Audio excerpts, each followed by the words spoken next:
Welcome everybody to Mom Street USA. My name is Jackie, aka Wishes Mama, and joining me is my wonderful co-host and friend, Kate, aka the Disney Cicerone. And we are excited that you are here. Tonight we are talking all about character dining. Is it worth it? What options are out there? What does that whole process look like? So we're excited to share with you guys all the information that we were able to compile for this topic. Yeah, and I was telling Jackie as we were getting ready for this one, I was like, I'm trying really hard to not put all of my Disney history, fun facts in every single place. So I did pick a few little history trivia tidbits just for you to have as you plan if you go to any of these places, so you can share with your family and be like, did you know that this and this and this? It would not be a Disney Cicerone podcast if there wasn't a little bit of some fun history facts thrown in there. So we love that about you, and we're all here for it. So I try to keep it to a minimum on Mom Street because we're here to plan more than just do history, but you know. But you are who you are, Kate. I know. It's true. All right. Well, so the plan tonight is we're just kind of going to give you guys an overview of what options there are when it comes to character meals, and give you guys kind of just the rundown of what that looks like. And then we're going to give you some of our advice, tips, tricks, experiences, all of those types of things. And then hopefully after that, I don't know that we're necessarily going to answer, is it worth it? But we're hopefully going to give you guys all of the information so that you yourself can answer that for your particular circumstances, who you're traveling with, when you're going, all that type of thing.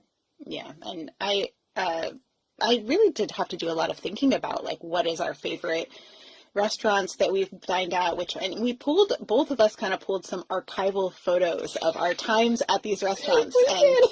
They're from years back, so you get to see a little bit of younger versions of us and some of our families and things like that too. So it'll be a fun episode. Yeah, it was fun. Go back in time a little bit. Yeah, so true. All right, so shall we jump into some choices here? Yeah, let's do it. Okay, so we're going to start in Disney World just because that's what's first on our list. Why not?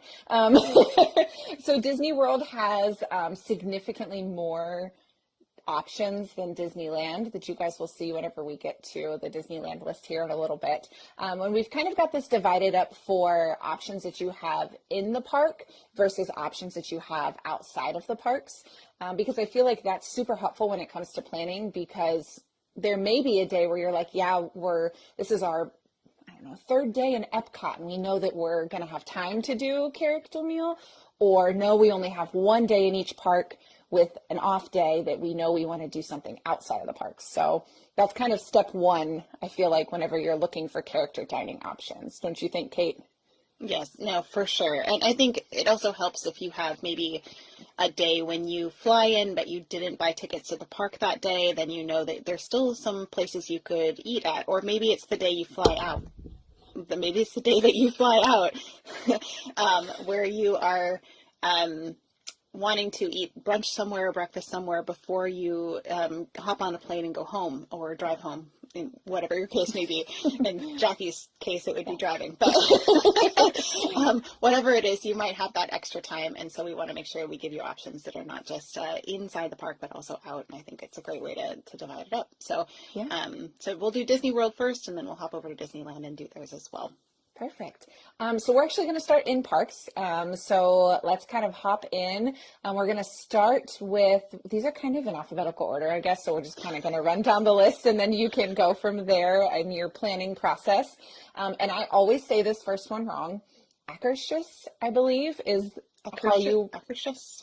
Something like that. That's right. Yes, yeah. We're going with it. Akershus Royal Banquet Hall. And this is located inside of Epcot. For their character meals, they do offer all meals. So you will find as we go through this list that not every character dining option is available for every meal at these restaurants. But for this particular instance, it is available for all meals. You will hear us kind of talk about price points because that's just the way that Disney breaks it down on their website. So we kind of just pulled exactly what their breakdown was and kind of imported it into our notes here. So this meal option, depending on if you're doing breakfast or dinner, does change a little bit when it comes to price point. So for your breakfast option, you're looking anywhere between 35 to 60 per adult. And I know that's kind of a large range. That's just the way that Disney breaks it down. And the prices can fluctuate. So if you want like specific exact prices for all of these, they are all available online. If you just do a quick Google, you can find kind of historically what the prices have looked like. I didn't pull them because we were pulling a lot of other information, and it just, well, I think it's like, happen. Usually the range is like children to adults, right? So Yes. it's usually like 35 is like for kids, and then 60 is for adults. And if you're bulking and you're like 35 for my child to eat, like you're not alone. Like I have one of my kids that will eat literally like this much food, like a little round circle of food, and that like they're full. And so like the palm of their hand, and then they're good. You have to really like weigh, it's like the experience you're paying for more than the food, although a lot of the times the food is actually really good in most of these places, I would say. Yeah. So, but just keep that in mind, that if you're like, that's way too much money for my child, that you're paying for the experience of them meeting the characters, this exclusive experience. So just keep that in mind. Absolutely. Absolutely. And then at this particular location, if you're doing dinner, it is above that $60 mark for each individual to dine here. So do keep that in mind. It is located in the Norway Pavilion in World Showcase of Epcot. And the characters you're going to get there are princesses. And now I have to admit, as I was looking up the information for this one, I was sitting with my husband and I like gasped out loud, and he was like, "What?" And I was like, I swore all along that Anna and Elsa were at this character meal. They are not. Makes sense, right? Right. It makes sense. I thought for sure it's in Norway, but then I was like, oh, right, they do have their meet and greet like right around the corner. So that makes sense that they're not at the dining, because they can't, Anna and Elsa can only be one place at once. So it is princesses, not Anna and Elsa, but it is Snow White, Cinderella, Belle, Aurora, Tiana, and Ariel. And they do, a lot of these locations, you'll hear that some of these, when you get these big long lists of characters, they do kind of rotate. So you're not guaranteed to meet every single one of those princesses when you go, but that is the list that they will pull from for who will be available to greet you during your dining experience.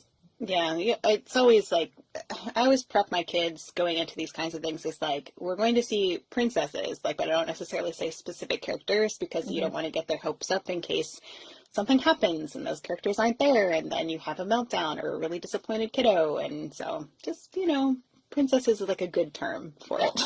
Yep, and just let it be that, and then they'll be super excited whenever they actually see who they get to see.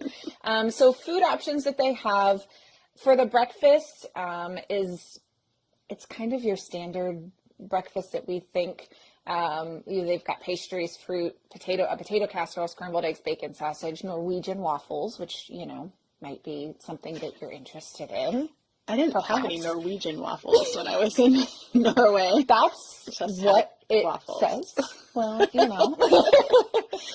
in Norway, so they're Norwegian waffles, right? I did actually see Akershus, castle, the thing that it's modeled after. We actually drove by it in Norway, so cool. Which was really cool. I was like, hey, I know that place. I love that. That's awesome. And everyone around you's probably like, okay, sure. No, I was on a bus full of Disney people, so they're like, yeah, they got it. Yeah, that makes sense. And then their lunch and dinner options, they do have some more kind of what you would consider, I guess, Norwegian offerings for that. They've got their lefse, which is something that you can find in the bakeries, the bakery across the way in Norway. They've got, I'm not even going to pretend I can pronounce that, but it's Norwegian meatballs. Come on, this is what you do. Nope, I'm not. I don't know. This word has a big O in it that has like a slash through it, and I have no idea what that means or how you would pronounce that. So I'm not even going to try. No, that's what we did when we were in Norway. We're like, I don't know how to pronounce that. So, I don't no, know. I could try, but it would be really bad. So Norwegian meatballs, mashed potatoes and gravy, salmon, macaroni and cheese. They've got a Norwegian chicken and dumplings. They've also got corn dog nuggets, which just struck me as kind of funny that it's on the menu when you look at all the other options that they have. So definitely a big variety, but you have to kind of be able to like those things that are on that list and make it worth your money for that one. Yeah. And I do have a little fact for this one. by the way. This is one of my favorite stories about the Norway Pavilion in Epcot, and I'll keep this short, but was that there's, if you look at it, it has kind of like a pink hue to it, and some of the walls in that Norway area are actually very pink. When Katie Olson, she was an Imagineer who did a lot of color work in Epcot. She was working under John Hench, who is like one of the color experts for Disney. And so she was working on the Norway Pavilion in Epcot, and she said, she showed him like a mock-up of it, and the walls were all kind of like this gray stone, which was very period appropriate for that time in Norway history. And he said, he was like, no, like you should make them pink because it'll like pop more. It'll be more appealing to people. It'll be more pleasing. Like he knew color psychology really well. And she was like, I can't even imagine like how it would look pink. Like why would it be pink? I can't even imagine that. And he's like, well, if you can't even imagine it, then you shouldn't be working on this project, is what he said to her. That's, wow. Okay. Yeah. So that was John Hench in a nutshell. That's just how he was with people. Okay. So they made the walls pink there because of that, exchange and John Hench's input. And actually, it looks very pretty. Like you don't think of it. It is very pretty. Yeah, you don't think of it as like a pink castle necessarily, but No. it does have a pink hue to it, and there's pink walls and stuff. So when you see the pink in Epcot, you can think of John Hench and Katie Olson. There you go. I will also mention before we move on, because we're going to kind of just list these off for you guys. This is one location that does have plant-based options as well. So if you're someone who is completely plant-based in your dining, they do have a good size plant-based menu here. Not all of these locations do. So I tried my best to note when they did, just to kind of give you guys that. I will also mention all of these locations can fairly easily cater to different allergies or dietary requests. Plant-based is not one that every single place is going to have more than maybe one or two dishes. You can typically still find something plant-based everywhere, even if they don't advertise a plant-based menu. But that is one thing that Akershus does have. Yes. And that's really good to know. And yes, and if you do have any allergies or anything like that, just communicate like crazy with your server. Sometimes they'll even bring out like the chef to see what you need for your specific requirement. So it's not like you can't dine in these places just because you have some sort of dietary restriction or allergy. So Disney's really good about that. Yeah, and if you haven't gone through that experience, there is an option when you do your reservation and when you check in for your reservation, for you to note those allergy concerns and any dietary issues that you may have. That's all on there, so be sure to note it because they do take that into consideration. Like I've been traveling with my best friend who's got some allergies, and as soon as they greet us, it's literally, okay, like I know we've got some allergies, let's talk about it, what's the extent, it's like immediate whenever you get to your server. So Disney is really, really great about all of that, which is really nice. Yeah, for sure. Well, should we move on to our next place? Yes, I'll let you take this one since you've got experience here. So the next one is Cinderella Royal Table. So this is the one that is inside Cinderella Castle in Walt Disney World in the Magic Kingdom. So if you've ever looked up at the back side of the castle and you've seen kind of like those glass walls there, that is just the windows of that restaurant. So it's on the second floor. And also consequently, if you have, a lot of people don't know this because they haven't dined there, but if you've ever seen fireworks just randomly shoot off from the castle in the middle of the day, and it's not associated with like a stage show, that's because it's associated with a show that happens in the dining experience inside the castle. So they have, and I actually do have a picture of me. This is a really old school picture of Kate. So just, yes, I'm so ready. Yeah. Okay. So this is, yeah. So you have this little, they give you a choice of plastic wand, and I want to say the boys had like a sword, I think is what they got for theirs. But they give you a little plastic wand, and then they do like bippity boppity boo, and like when you hold it in the air, there's like a whole part of the show, and then when you say boo, they shoot off the fireworks and like magic happens and stuff. So there's like a little like show in the dining experience, and then you get to keep the little sword or the magic wand. and take it home with you, even if you are an adult, because I was a childless millennial when I had that opportunity. So you get a little old school Kate there. But so Cinderella Royal Table is one of the priciest meals that you can have at Disney. And I will also mention it is one where you have to prepay for it. So it's not one that you can pay once you get there or after you've eaten your food. You actually have to physically pay when you make your reservation. So it's very expensive. it's what $60 plus, but it's more than that. I want to say it's $100 plus per person. It's a lot. I believe so, yeah. So a lot of people their kids will dress up as princesses. It's not required. You'll see a lot of it from like 2 to 8. You'll see a lot of people with their kids dressed up like princesses, which I do have some pictures of my little princesses from back in the day. Yay! Which this makes me so you can see them there. Oh my gosh! And if you're listening, it's I had my 2 little girls and they dressed up like Cinderella, and one of them's wearing the pink dress and the other one's wearing kind of like her like more peasant dress. And I did make them these little tiny birds that like hook onto their wrists, and so they could have little birds on their wrists, which was like my favorite part about that. Anyway, so you do see princesses. Again, I would just say princesses. You will for sure meet Cinderella as you come in downstairs. They have like a Cinderella photo shoot as you walk in downstairs into the castle. And then you go upstairs. And by the way, the restroom is like based in like the stairwell. So make sure you go to the restroom while you're there, because it's really like specially decorated for the castle. Get the full experience if you're going to pay the money.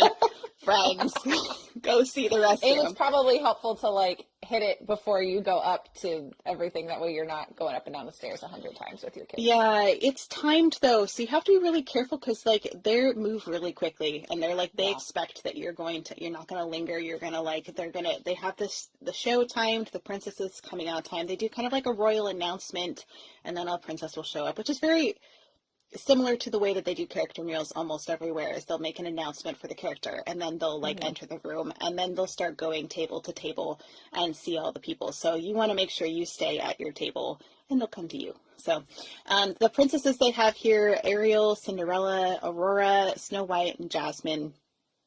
And the food is pretty good. I wouldn't say it's like the most amazing meal that I've ever had in my whole life, which you kind of want it to be at that price point. But I mean, we enjoyed it a lot. My kids enjoyed it. They did like, I think when we went, there was a whole like cupcake decorating thing for them for dessert. So they got to like decorate their own cupcake. So it was magical for them in that. And then they usually have some sort of variation on like a clock or like a midnight theme for Cinderella for the dessert. So I have a little chocolate cake here that has kind of like a printed white chocolate disc on top that has the Cinderella clock on the top of it was our dessert. So we did enjoy the food. I would say it is not like as gourmet as you would think for that price point, because you're paying for the experience more than the food. But the kinds of food they have, so they've got for breakfast, they have a traditional breakfast with shrimp and grits, baked quiche, a beef tenderloin and egg, royal avocado toast. Like, I had dinner, so I was like, I'm like, ooh, that looks good. Caramel apple stuffed French toast, some specialty cocktails. Delicious. Yeah, the French toast. It does. And then kids, there's an egg white frittata, a Mickey waffles, Mickey shaped waffle, and fruit and seed oatmeal and some cold cereals. So that's breakfast, but I usually recommend lunch or dinner myself in general. And then for dinner, they have a spiced rubbed pork tenderloin, a grilled tenderloin of beef, a sustainable fish. That's pretty common in Disney property.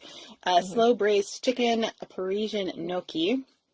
And then also they've got cocktails and stuff there too, which will be an additional cost on top of what you already paid to get in. So just be aware of that. Then kids, they've got fish of the day, a beef tenderloin, and chicken nuggets and mac and cheese. So there's a good selection for kids there as well.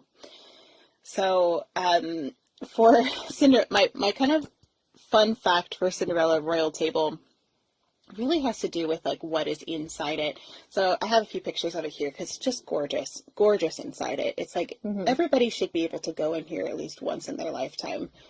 And I'm Right. Like kind of that's the sad. only reason that I that I want to go is just to be inside the castle. Yeah, I'm actually really sad that most people don't get to go in here because not only is this reservation hard to get, but it's also extremely expensive. And so Yeah. it makes me a little sad that like this is limited to only so many people can go here. Like I've been here only twice in my whole Disney career, and I've been to Disney a lot because I'm just like, I just can't justify that price. It's so Yeah. expensive.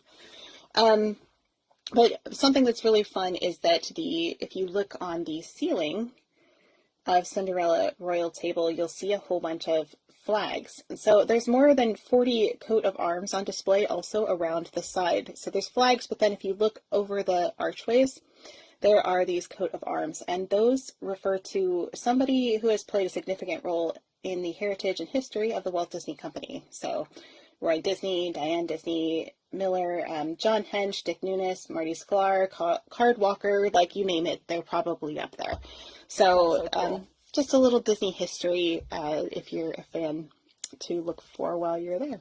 So Yeah. And I will mention, because I don't remember if we mentioned it, that Cinderella Royal Table does offer all of the meals of the day. So they have breakfast, lunch, and dinner options if that's something you choose. I know Kate mentioned a little bit about how she prefers lunch and dinner over breakfast, or suggests that, I guess I should say, is what you said. So, I mean, it's your own preference, you know. Like my kids are not big breakfast eaters mhm, necessarily, unless you do it. If you did it closer to brunch time, then you can kind of right. call it your lunch, and that might save you some money if you did it as brunch. Yeah. But Yeah. yeah, No, I think that's smart. If you can get one of their last kind of, you also just, you have to be careful because if you go too late, you may end up with lunch instead of breakfast if that's what you're trying to do. yeah, But you need to make sure that you time that appropriately. And that goes for a lot of these. Some of the buffets will switch out. Table service, family style that we've got here, they'll switch out at a certain point. And those times are all noted on the Disney website. So if you're wondering, like, what time is the switch over, to make sure that you're in there, I would say at least a half hour before that switch over happens to make sure that you've got access to that. And if you're really concerned about it, you could always call Disney or do like a chat on the app to be like, hey, this is our time. Are we going to get breakfast? Are we going to get lunch? Like, what are we going to get? The lunch and dinner menus at most places are identical when it comes to that. There's very few. I think there's maybe only one on this list that has a few differences to it. So it's really that switch over between breakfast and lunch that you want to pay attention to. yeah, for sure, 100%. All right, Perfect. so we talked about Akershus and we've talked about Cinderella Royal Table. Are we ready to move on to probably one of your favorites, if Yeah. I had to guess, Yes. knowing you?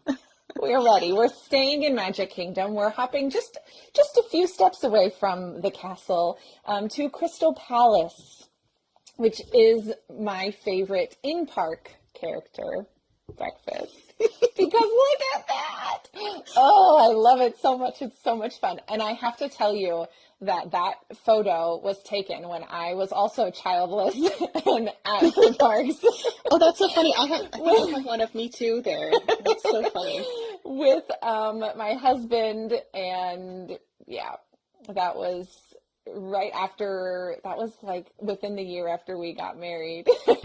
I love it. So yeah, I have one of me and Yeah, Elliot in our third wedding anniversary, also yeah. childless. And it was one that we were like, nope, we're going. We're going. We love, my husband and I both love Pooh Bear, the characters, the stories, all of that. So we're like, nope, we're going. So Crystal Palace is a buffet option. So if you're someone that prefers the buffet choices over the kind of table service, Crystal Palace is a buffet. At Magic Kingdom, it is that $35 to $60 range for the buffet, which is pretty standard for your character dining buffets that you'll see. You obviously get 100 Acre Woods friends here. I have always seen it be Pooh, Tigger, Piglet, and Eeyore. So those are going to be your options whenever you come here. Again, you could just leave it at Pooh and Friends, depending. I don't know how frequent it is that it's not all four of those characters. But super, super fun. And Kate is showing off some of the decor that they have. They've got these really cute, like faux topiaries inside that are all characters. And they've got just such a cute little setup in there. It's like a little celebration. They've got a little banner that hangs in there and all sorts of stuff. So yeah, you get 100 Acre Woods friends in there. This is a known kind of little tip. Yeah, like, welcome to our Friendship Day celebration. The little banner on the inside says, with celebration spelled a little curiously.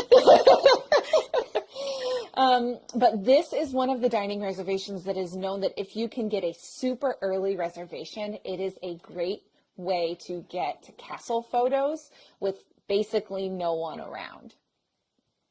So that is a little tip about this particular one, because even if you get something that's like the beginning of early entry, they typically have, and they have in the past, have those super early entry or super early reservation times. They give you even earlier entry because you've got to get down there and get checked in and all that type of stuff. So this is right at the end of Main Street, around the corner from where Casey's is. And Kate is showing you the little front entrance there. This is, like I said, my favorite in-park breakfast or character dining option, which should surprise no one who knows me because I love Pooh Bear. Like a lot. Yes, a lot. So for their breakfast buffet options, they've got pretty much, again, standard breakfast options. There's fruit, there's bacon, there's eggs, there's pancakes and waffles, cereal, biscuits and gravies, pastries. They do also have beer, cider, wine, and cocktails in the morning as well, which is just an interesting, I was just kind of noting that as I went because I was curious, but it's like the majority of these options do have at least some sort of an alcoholic option, if that's so interesting to you. If you so choose to partake in that in the mornings with your breakfast or brunch option. The food for their lunch and dinner, they have ravioli, fried chicken, mashed potatoes, gravy, vegetables, prime rib, shrimp creole. They've got all sorts of different stuff. So it's pretty standard, but they do have a fairly decent variety. Previously, I know that the food quality, I think, here has kind of gone up and down a little bit. I think we're back on the upward motion. Oh, look how cute your kids are with Piglet. I love that. We have so much fun there. I love that restaurant. Yeah. And they previously, I think they've brought it back again. It's so hard to know sometimes post-pandemic kind of what's come back, but they used to do a little parade with the kids on the inside of the restaurant. And I do believe it has come back again. But they do like a little celebration Friendship Day parade with the kids on the inside, which is just so cute. It is. I do have a little picture of some of the food. I think this was pre the world changing, but a lot of it's very similar. Like they have a little like cup of the dirt, you know, like the chocolate pudding with the little gummy worm on top, and they've got just a little selection of various treats that you can have. So it's a fun little buffet. Yeah. And if you're lucky and you get kind of a window seat, it's fun to be able to sit out and watch like people walking up and down Main Street, or, you know, people walking by as you eat. That's always fun because where we ended up sitting was in one of those rooms that was like looking right at the castle, right along the window. So I was like, this is perfect. Tracy says it was back when we went in December.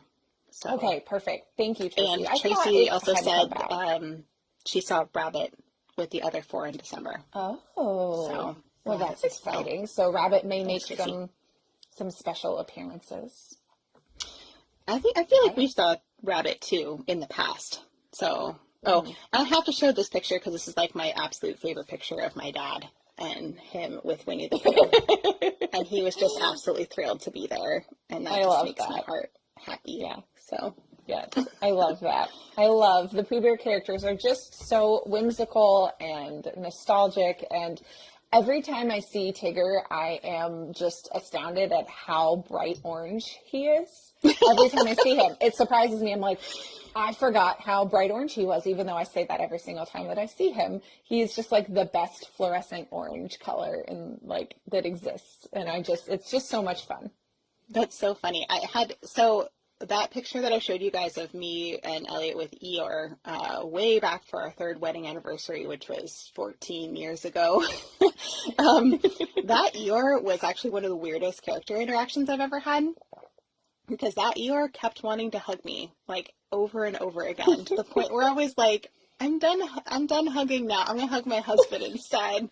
I was just like, I don't know what's going on here. Yours just needs a lot of extra love tonight, but I'm like, I'm gonna not hug you anymore. I'm gonna be done now. I'm like, I'm gonna sit down and eat, or at least pretend to eat, so that you move on. And it was very strange. That's never happened to me then, since, or before. It was just very strange. They were nice, but it was just like Peter Pan. It's true. Peter Pan likes to stalk me when I'm in Disney World.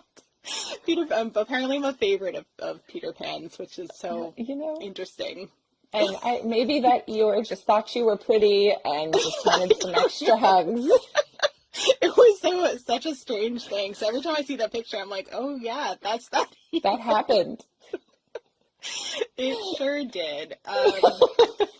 So I also say that I have this really wonderful little picture of my daughter, who's much older now, but she was getting something. We told them it was her birthday, because we were celebrating her birthday, and she got a little birthday cupcake, and she was so thrilled to get it. It like made her day.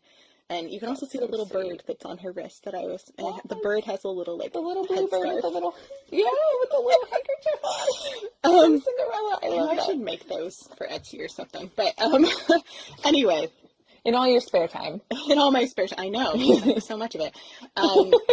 So I do have a little fun fact, too, about Crystal Palace, is that in the mid-19th century, there was a specimen, I can say that word, a specimen of Kew's Victoria water lily. So this is like a giant water lily that was named after Queen Victoria, and it was sent to an architect named Joseph Paxton. So I gotta show you a picture of this to give you a little bit of context. So these are huge, like 5 foot, 6 foot across water lilies.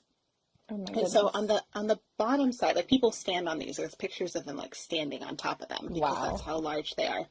And you can see the underside is kind of like this channels of veins on this leaf that look like they have little compartments, or like little squares. And so this is actually what inspired architect Joseph Paxton. The structure of the water lily's leaf inspired his design for Crystal Palace, which then housed the Great Exhibition in 1851 in London.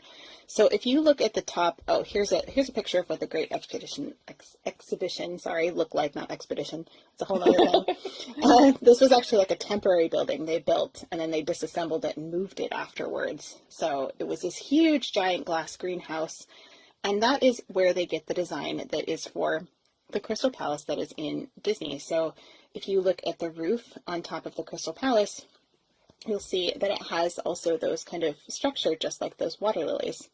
So the roof of the Crystal Palace is designed after a water lily, which is named after Queen Victoria. And I always thought it looked like a greenhouse, which is like not that far off, because of just the way that it's like such a grid pattern. Well, it was a greenhouse. Those little compartments, Yeah, it was a giant greenhouse that they built for the exhibition. So you're absolutely right in that it looks like a greenhouse. They had a lot of problems with ventilation because it was really hot, because it was a giant greenhouse. But anyway. That's kind of anyway. And and for those of you who are listening to our podcast, maybe audio only or later on, we are trying our best to get in the habit of also posting some of these kind of photos that we're showing during our show on our Instagram page. So if you're listening to this on the audio version and you're like, I want to see what in the world they're talking about, check out our Instagram page, and hopefully we'll be on top of it and post some of these photos for you guys to be able to see, to reference, and know what in the world it is that we're showing. Yes, so that it's just a really fun connection there that not a lot of people know. And if you've ever been to London and you've seen their Kew Gardens as well, it's the same kind of design as well, that's designed after that water lily by Victoria. So anyway, that's my little fun fact. I won't go on and on about it, but that's okay. Did we talk about the food already for this one? I spaced. We did. Okay. We did. I was like busy looking at pictures, so I wasn't even noticing. Okay. Yes, we did. We talked about it. Check it off the list. We do like our box checking here at We Mom's do, USA. we do. Oh my goodness. All We right. would drive So crazy. I know. That's what we're here for a little bit. That's part of our role here is to drive Who our we good are. friend Kirk at Walrus Carp crazy. It's all true. good. Okay, so for our next option here, we are going to hop back over to Epcot, and we are going to talk about the Garden Grill. This location is inside of the Land Pavilion. So think about where you might ride Soarin' or Living with the Land. It is right inside there. It is available as a dining option with characters for all meals, and it is family style dining. So we've talked a little bit about table service. We've talked about buffets. This one is a family style dining experience. It is that $35 to $60 range. And the character friends that you will find there are Mickey, Pluto, and Chip and Dale. And I feel like Chip and Dale are the main attraction here because I feel like everyone goes to this one to see Chip and Dale just because they're all dressed up in their little farm type regalia, which is super fun to see. And they do have, I did say it's inside the Land Pavilion. So for their breakfast options, they've got, again, it's very standard breakfast. A lot of these places are going to have very similar options, maybe little tiny variations, but very similar options.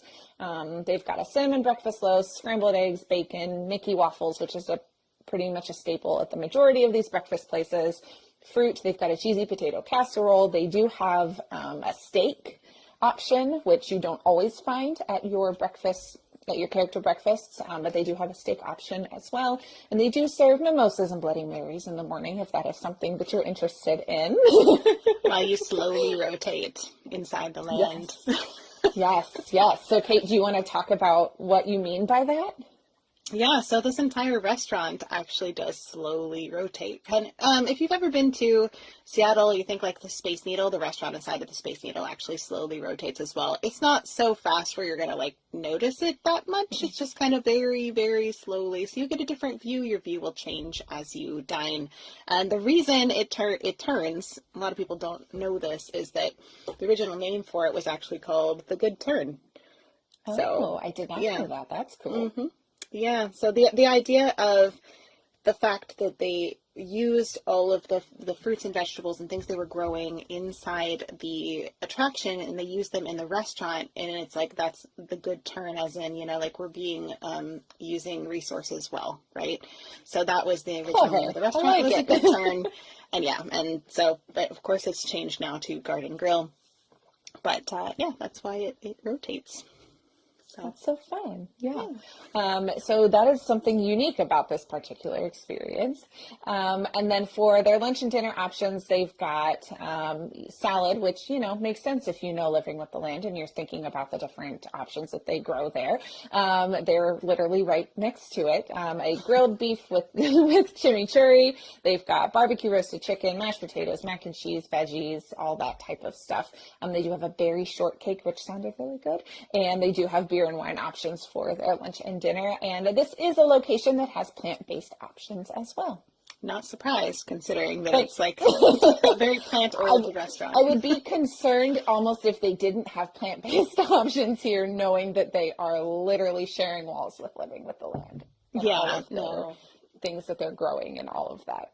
For sure. And I love the fact that you can kind of have like the Mickey lettuce that you see on Living with the Land. Like you can kind of have that in a salad. That sounds really fun. So yeah, I agree. I agree. The next place on our list is Hollywood and Vine. So this one is in Hollywood Studios. This has all buffet meals, and it has a slightly lower price point than some of the really expensive ones we've been talking about. It's got the $3 signs next to it. So I'm like, that's what I'm seeing, right? Still pretty spendy because that's just Disney. But it serves that's just character meals in general too. The character meals are always going to be 35 plus at minimum. Yeah, it's just you're paying for the experience, paying to not have to wait in line to see all these characters, and they'll actually spend a little extra time with you as well. So just keep that in mind. So their breakfast is actually a Disney Junior breakfast. So if you've got littles that love Disney Junior, they've got Vampirina, Doc McStuffins, and Fancy Nancy. I feel like those are a little bit older characters, like that they were Yeah, from a while it's ago. still the same characters that they're using in the like dance party at Hollywood Studios, which Right. I really desperately want them to update Yeah. because I just feel like it needs it because the kids that are prime Disney Junior age right now, those shows are in syndication. Like they don't have new episodes out. So like Right. they really do need an update. But I was literally thinking about this as I was taking notes for this is Disney Junior right now, they honestly have been pulling from a lot of other networks that they've got partnerships with. So they're pulling things like Bluey, which is not their own, show and other, I know, no, I don't get me wrong. I adore that show, but it's not their own IP. So it's not like they can just pull Bluey and put Bluey in the parks without more contractual agreements and things like that. So they don't have as much original because like some of the other shows that they have right now, they have a Spider-Man show. Right. They don't have the rights to Spider-Man to be able to put that in the parks. So it's like they kind of, unfortunately, maybe unintentionally put themselves in a corner with that particular thing because they just don't have access to a lot of these characters that are super popular on Disney Junior right now. I feel like they should just mix in some of the regular characters, with it more for that breakfast. Put Minnie in some kind of Hollywood outfit and call it a day. And honestly, put Mickey and Minnie there because I mean, Mickey is a staple on Disney Junior, whether it's Mickey Mouse Clubhouse or what is it, Mickey Mixed Up Mickey or Mickey Funhouse or all those new spin-off rebrand that they're doing, and now they're going back to Mickey Mouse Clubhouse anyway, but that's what they need to do. And I tell you what, Duffy is supposed to be in this new relaunch of Mickey Mouse Clubhouse. If they put Duffy in the Disney Junior breakfast, I am going every day. Even if I go by myself and my family doesn't go with me, I am going every day to see Duffy because I think that would be a smart move. To just add him and Mickey together, and they can just go around and meet everyone. Because you need like a sign, I desperately want justice for Duffy. Bring Duffy back. Oh, please! We want Duffy. Just to carry it around with you in the park. Put it on your stroller so everybody can know how much you miss Duffy. I know. Anyway, I digress. But yes, I do think they need an update in Hollywood and Vine for breakfast, and also in the Disney Junior dance party show that they have at Hollywood Studios. I agree.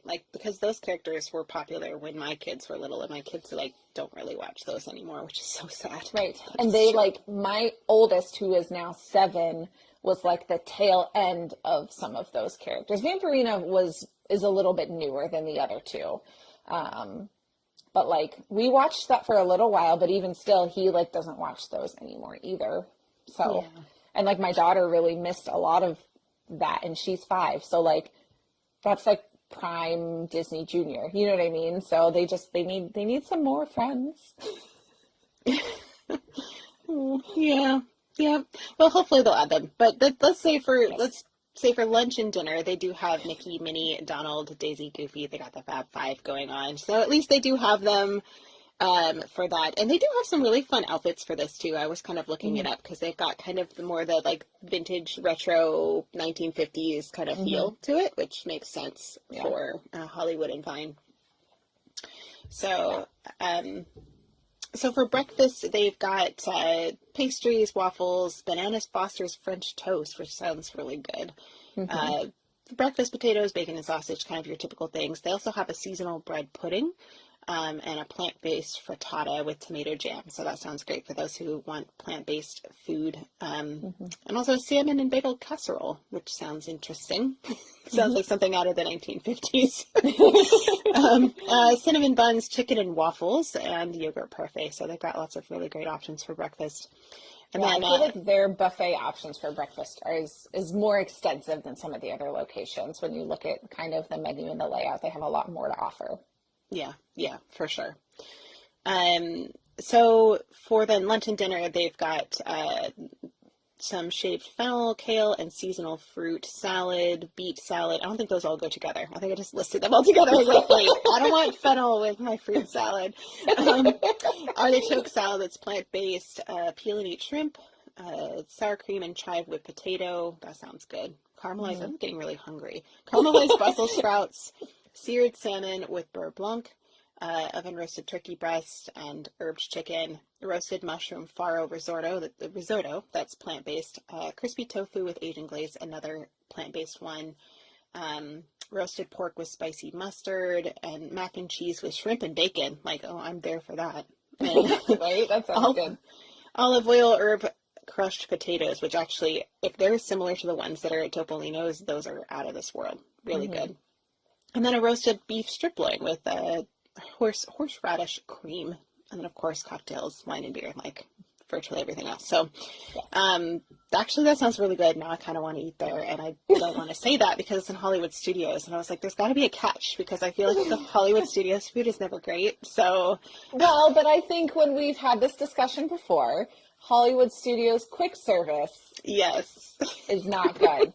But they do have a few sit-down locations for your ADRs, advanced dining reservations, that I feel like are good. So we'll add that to the list. But I'm telling you, bring Duffy, bring him.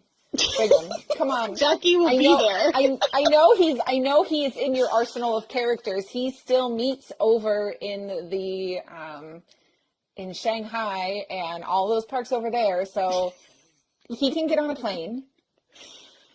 If they do that, if they bring things over from those parks over, like in Tokyo, like they have the little like bao buns, like they have little characters like look like the aliens and whatnot. I want those too. Like, can we? If we're bringing things over from the east, like Duffy can just bring a suitcase full of them over to you. Yes, there you go. Everybody's happy. By everybody, you mean Kate and Jackie. Yes, clearly, all that matters. we're clearly the center of the universe. No. Clearly are. That's not true at all. Not true at all. But yeah, clearly Hollywood and Vine has a really great buffet. Like, they just have a lot of options.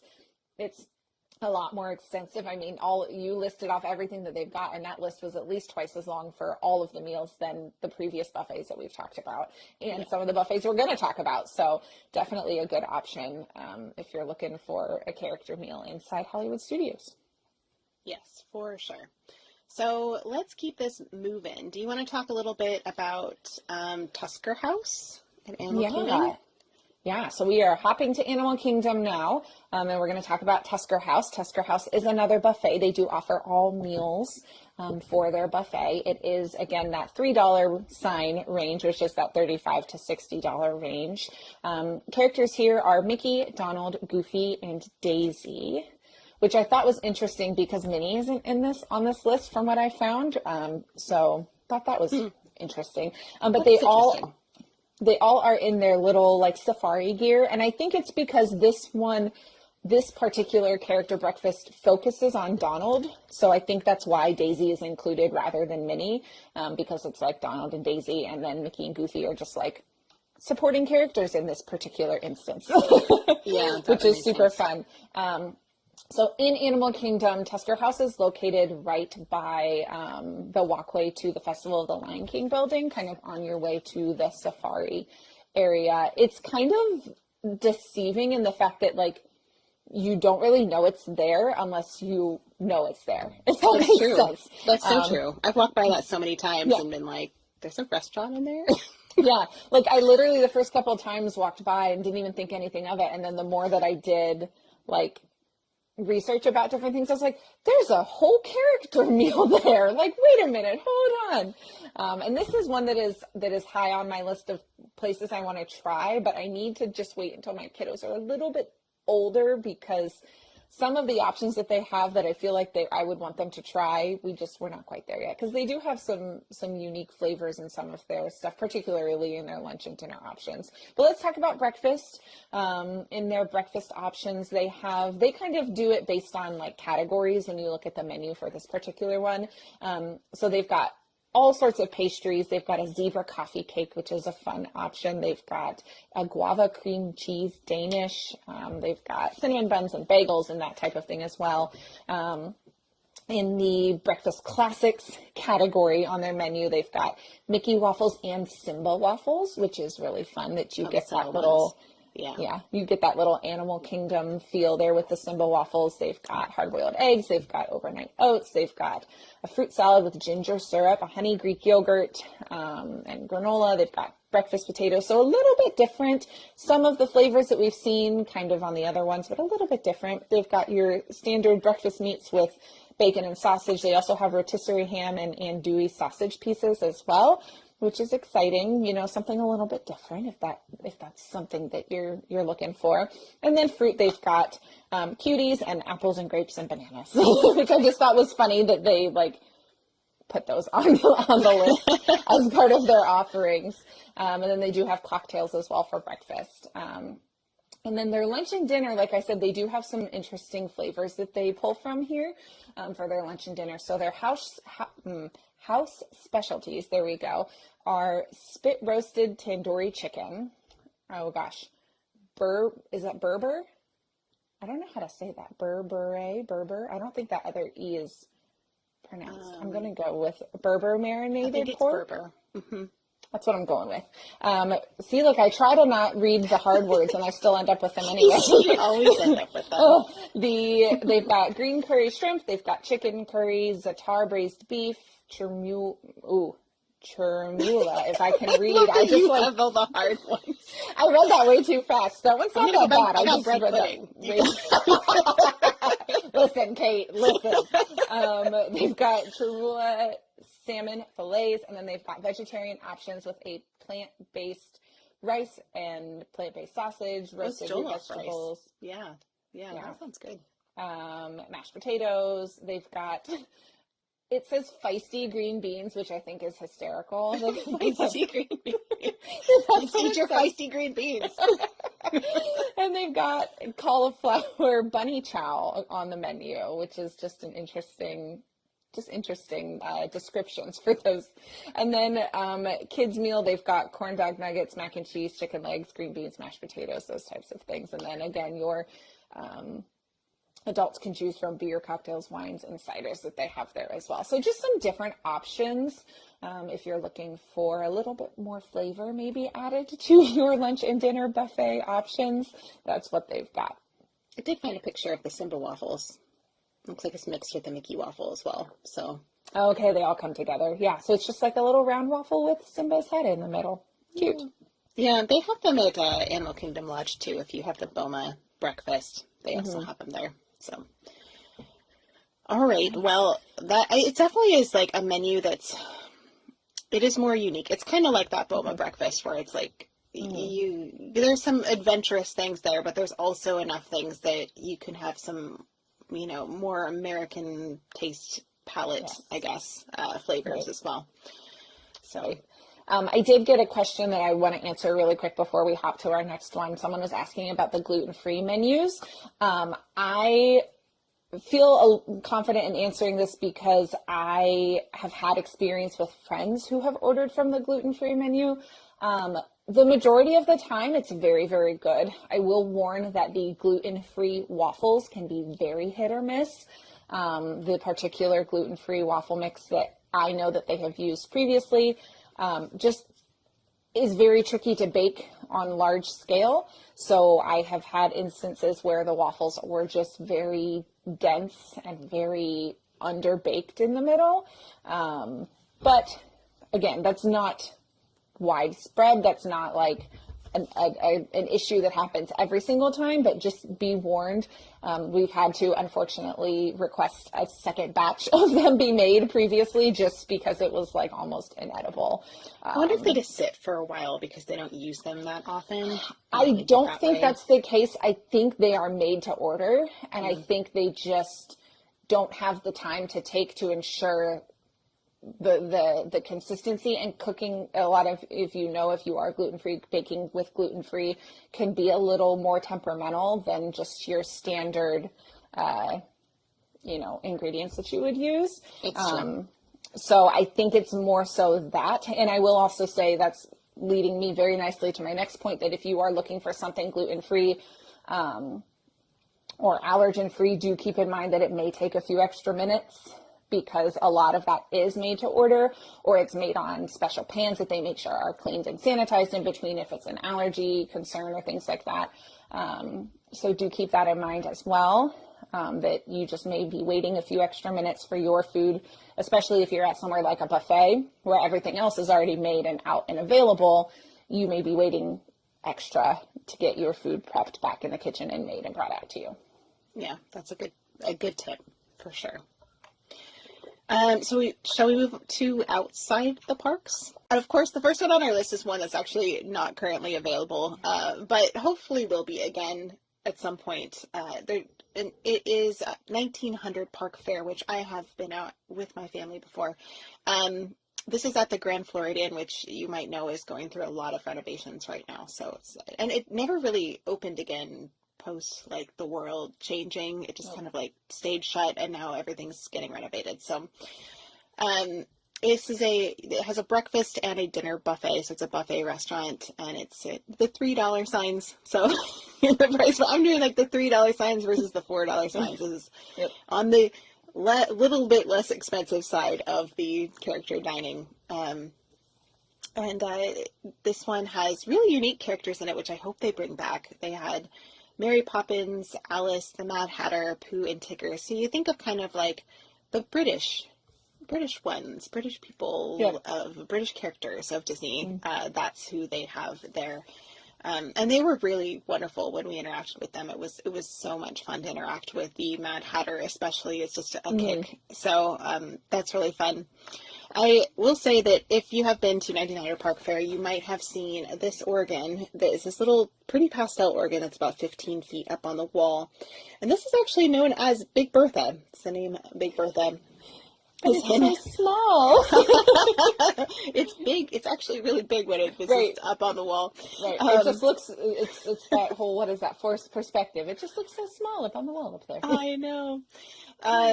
So this is an organ, an antique band organ that was built in Paris, France by Gavoli and Company at the turn of the last century. So long, long time ago. It has pipes, drums, castanets, bells, cymbals, and xylophone, and it's all played on paper piano roll books. So cool. It was used from 1909 to 1955 in Ramona Park in Grand Rapids, Michigan, which was known as the amusement mecca of Western Michigan.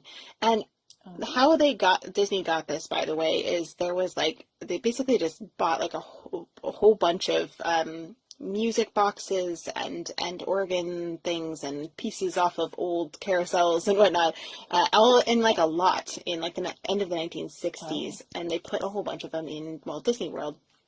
So you'll see also in the Main Street station in Magic Kingdom, you'll also see music box in there as well. That was purchased at the same time as Big Bertha. So it's slowly like the music boxes have just been disappearing from the parks, which makes me really sad. That is sad. Yeah, but there are still a few around. So that is one of them that hopefully you'll be able to see and hear again. It does actually play music when you're in there every once in a while. So let's hop over to the Beach Club Resort, and we are going to talk about Cape May Cafe, which I feel like this is a fan favorite. I feel like a lot of people like to try to get this one whenever they go to Disney on their trips. It is breakfast only. It is a breakfast buffet at the Beach Club Resort, and it is, again, that $3 sign, so that $35 to $60 range. Here you will find Minnie, Donald, Goofy, and Daisy greeting you for your breakfast. And it is Minnie's Beach Bash breakfast. So they are all decked out in Hawaiian attire in beach outfits whenever you visit there. The food at this one, you've got a couple little fun extra things. You've got salted caramel beach buns, which I feel like sound super sticky and delicious all at the same time. They've got fruits, oatmeal, waffles, and French toast. They've got cheddar biscuits and gravy, which is a little bit of a different take on the biscuits and gravy, scrambled eggs, bacon, sausage, omelet, and carving stations. And then they just have, in general, on their menu, classic favorites for children. So I assume that's a lot of what you see at some of the other buffets with eggs and cereals and options and things like that. Like grapes and cuties and bananas, all those fun things. But definitely a fun breakfast option if you are looking for a breakfast buffet character meal. And I haven't been here yet, but I've heard some really good things about the food there. So lots of Yeah, people it's have one been that meat to I'm me. like debating. We keep debating about on this next trip if we want to do a character meal or not, and where we want to go. And we're trying to get Topolino's because, of course, we are, and we'll get to Topolino's in a little bit here. But we've got several different alerts set up on Mouse Dining to figure out what character meal we want to do. And Cape May is one that I considered, but I also feel like my kids will be sad if Mickey's not there. So, like, I haven't decided if that's one that we're going to do or not, just because my kids are very big Mickey fans. They love all the other characters as well. But, like, look at Donald. He I looks know, so happy in their his, beach outfits are so I fun. know, his Like little this beach one, outfit with his hat and his little Hawaiian shirt. And look at Minnie's little dress and her she's got little matching hat. striped hat, and it's so cute. I feel like this is also the outfits that they go when they do meet and greets at like Boardwalk and Beach Club and all those ones, because they'll do just kind of, the characters will just kind of walk around there sometimes at those resorts. I feel like these are very similar to those outfits, if not the same ones. Probably because, I was going to say probably because Cape May is at the beach club. So you would think that they're not going to run home and change. That takes way too long, Kate. I know, right? Way too long. Daisy's got a little sassy outfit. Cute, yeah, as always. I love her. Queen of sass. She's wonderful. Yes, she is. So that's Cape May Cafe. Shall we move on to a somewhat controversial option here? Let's go dig into the controversy. I'm all about it. I feel like it's only controversial because I feel like it's controversial, but let's talk about Chef Mickey's. It is controversial. People have strong Yeah. opinions about this one. And it's they either love it or hate it is kind of like where they go with this. Right. Okay, so let's give you all the info and the facts on it. So Chef Mickey's is at the Contemporary Resort. It is breakfast or dinner buffet, so they do not have a lunch option there, but their breakfast goes fairly late, if I remember. It goes pretty much all the way up until noon or 12:30, I believe, when it comes to their breakfast options. You will find here Mickey and Minnie and Pluto and Donald and Goofy. And Kate is showing you a picture of my kiddo's first ever interaction with Mickey Mouse. And it just makes me want to cry because I love it so much. It's so cute. He was about, he was about 22 months, and that was his first trip. And we weren't sure how he was going to do with the characters, which is why he's sitting on my husband's lap, pretty much meeting all of them. But I will say the one thing is the table we were at was really great because we could see all of the characters so if you're familiar with Chef Mickey's, they have that big area where it's the like self-serve, soft serve ice cream and like all the fixins and all that. And we were right next to that. So all of the characters were in like the back room and we could watch them before they got to us, which was super helpful to my kiddo that we just happened to end up at that table because he could see them all from afar and watch them approach us, which was super helpful. So the food here has a history of being very hit or miss. Unfortunately, our experience on that particular trip was we all got sick after eating at Chef Mickey's. No. Oh, so sad. It was like not quite food poisoning level. Like I wouldn't call it food poisoning, but like we all got sick, even my kiddo, after eating there. So that has pretty much just ruined Chef Mickey's for us. Aww. And that was the instance where my friend who was traveling with us, who is gluten-free, had so many issues with the waffles that they were making for her in the kitchen. She had to send them back and get a second batch made. And it was quite a big ordeal. It was worth it in the end because my kiddo had a really good experience with the characters and like that made up for it a little bit. But like that is the only trip that I've missed a park day because I've gotten sick on that trip and it was all because we ate there, which was like not great. You're like, never again. Yeah, pretty much. Pretty much. Like when we talk about, when my husband and I are planning and we talk about the options for character meals, it's like we don't even talk about Chef Mickey's. It's not an option. No. I mean, maybe forever. Someday would try dinner, but breakfast is nope. Oh, nope. We just won't do it. Again, it can be very hit or miss. As buffets kind of can be, so like it is what it is. If you time it right when they're bringing out all the new, fresh everything, then you may have an amazing experience. I don't know if it was timing or if it was who knows? Just the perfect storm of the wrong experience for our particular party that went. That's so But I sad. also know a lot of families who have had really good experiences with the food, with the characters, with everything. So, again. And I will say, too, that buffets are prone to, or toward you getting more options for, or sorry, let me rephrase this. It is easier for you to get sick at a buffet because you are touching all the same utensils that everybody else touches, and then everybody goes and eats. So, like, that's how I got really sick on my Disney cruise, was from a buffet, from touching handles of things that other people had touched. And they do sanitize your hands. Now they even make you wash your hands as you go in. But people sit down and eat, and then they go back and get seconds. And so that is my biggest advice for staying healthy. If you're eating in a buffet, sanitize your hands like crazy every time you come back from that, before you touch any of your food or utensils or anything you're going to put in your mouth. Just sanitize everything. Because you don't want to miss your Disney trip because you got sick from the buffet.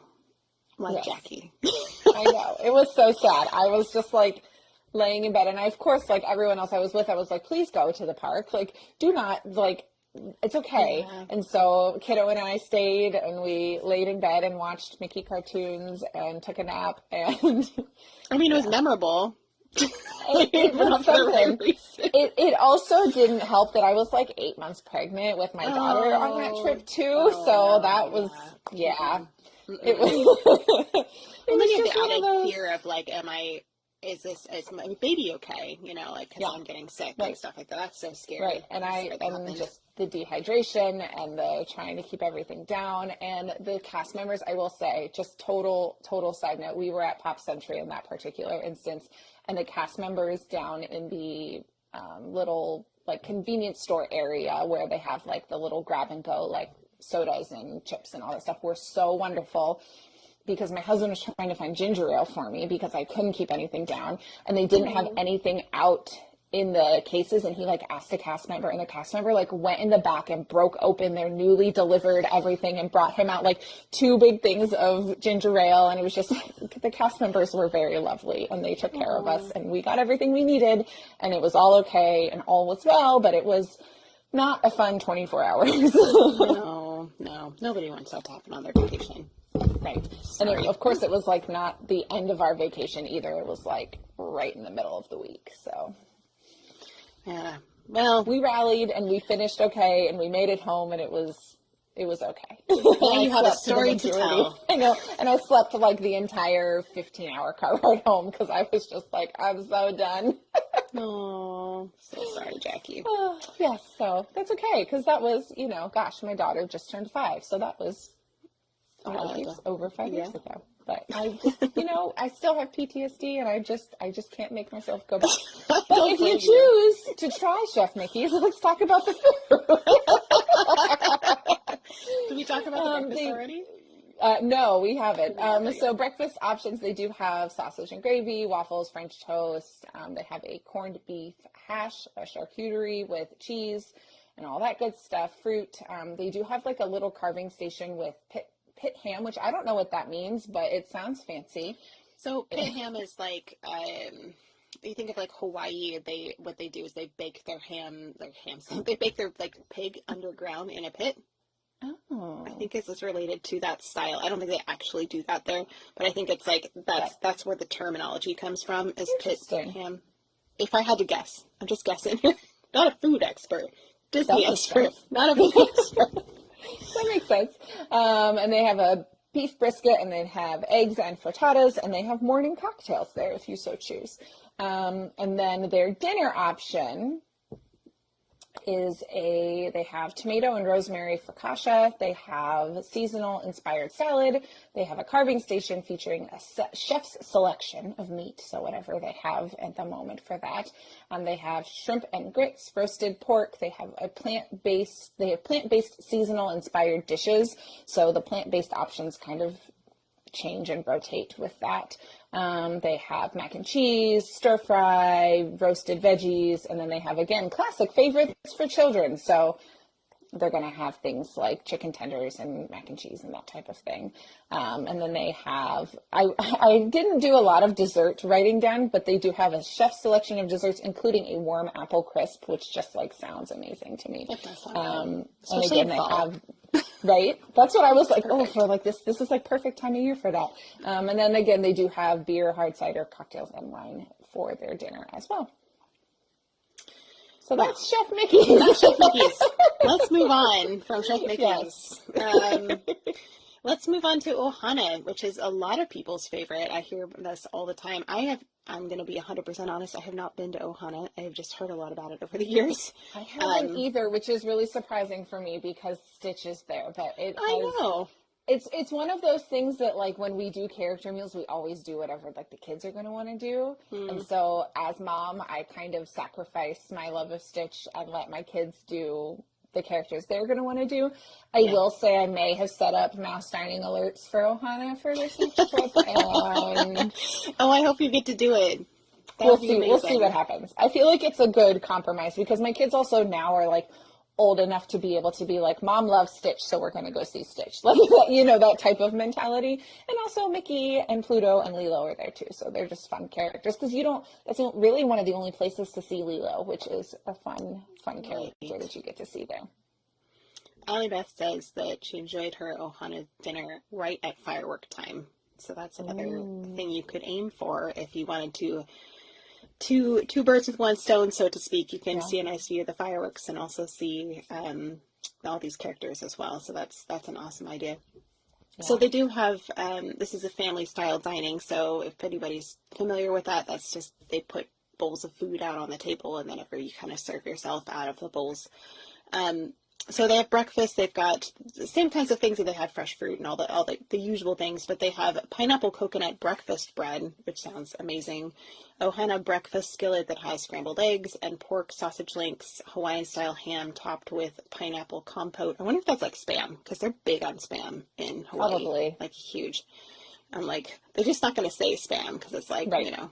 But fried island-style potatoes, Mickey-shaped waffles, and biscuits. So lots of Hawaiian-style breakfast foods, which sounds amazing. And then for dinner, they've got mixed green salad, a signature Ohana bread, honey coriander chicken wings. That sounds awesome as well.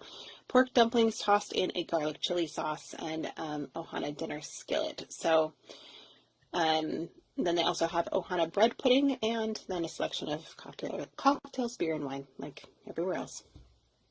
And there are plant-based options there at this particular one, so if you're looking for that. Yeah. And I don't remember if we did note this is at the Polynesian Resort, if anyone didn't know where we were talking about with Ohana. we jumped into like the characters and all the fun stuff. But yes, it is at the Polynesian Resort, which makes sense for Lilo and Stitch, which makes sense for all of the flavors that Kate just described to us in the options that they have for their food. Allie Beth said that they serenaded them because they thought they were on a date. That's so fun. Ohana is like a $3 sign expense as well, so it's a little bit on the lower side of the expenses for these ones. But shall we jump over to one that's maybe on the higher side? Yes, I think this is the most expensive, probably the most expensive option at Disney World for the character dining. Mm-hmm. Yes. So that would be the storybook dining at Artist's Point. Wait, do you think it's more than Cinderella's Royal Table? I don't know. We'd have to look it up. Yeah. They're both really expensive. Do the price compare. Save up for these ones, friends. Yes. This is a dinner-only option that they have at the Wilderness Lodge Resort. And the characters that you're going to see here are Snow White, the Evil Queen, which is a super fun one to see during a character. I think that's the only villain that I know of that does a character meal interaction. Yeah. And then you get Grumpy and Dopey with them as well. So you get some dwarves and Snow White and the Evil Queen. So 2 of the 7.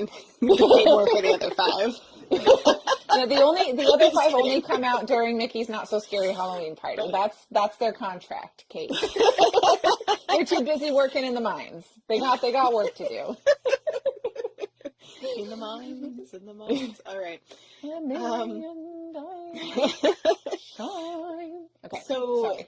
the food they've got cottage beef stroganoff, royal prime rib roast, a stroll through nature. What is that? I don't know, but I their don't names know. of all of their stuff is all completely themed, and I was like, I don't know what some of this is. It's like magic mirror slow braised pork shank. Like we can guess that. I was like, a stroll through nature must be some sort of maybe plant-based Salad option or or salad. yeah. Yeah. Brothers Grimm herb chicken, bashful sustainable fish, sorcerer's spell of chicken. Then beer, cocktails, and wine. It's like chicken. That's Say what that the 5 menu times fast. says. Oh gosh, no, that sounds. I've wanted to eat here for a long time because the theming is pretty fantastic here. Besides the characters, do you want to go over the kids' food? I'll see if I can Yeah. find a picture of it. Yeah, so they do have a kid-specific menu as well. They have a grilled chicken option, a grilled fish of the day option, and a prime rib roast. So you've definitely got to pay attention to the kids menu here, because like I know for my kids in particular, they're not going to want what's on the menu here. They're not fans of grilled chicken, they're not fans of fish, and they're not fans of rib roast. So this is one of those options that like I would love to go to, but just not feasible for my family, especially for the price point. Because like we mentioned, it is that $4 sign, which means $60 or more per person. So your kids are going to be sitting at minimum around that $60 option. So keep that in mind.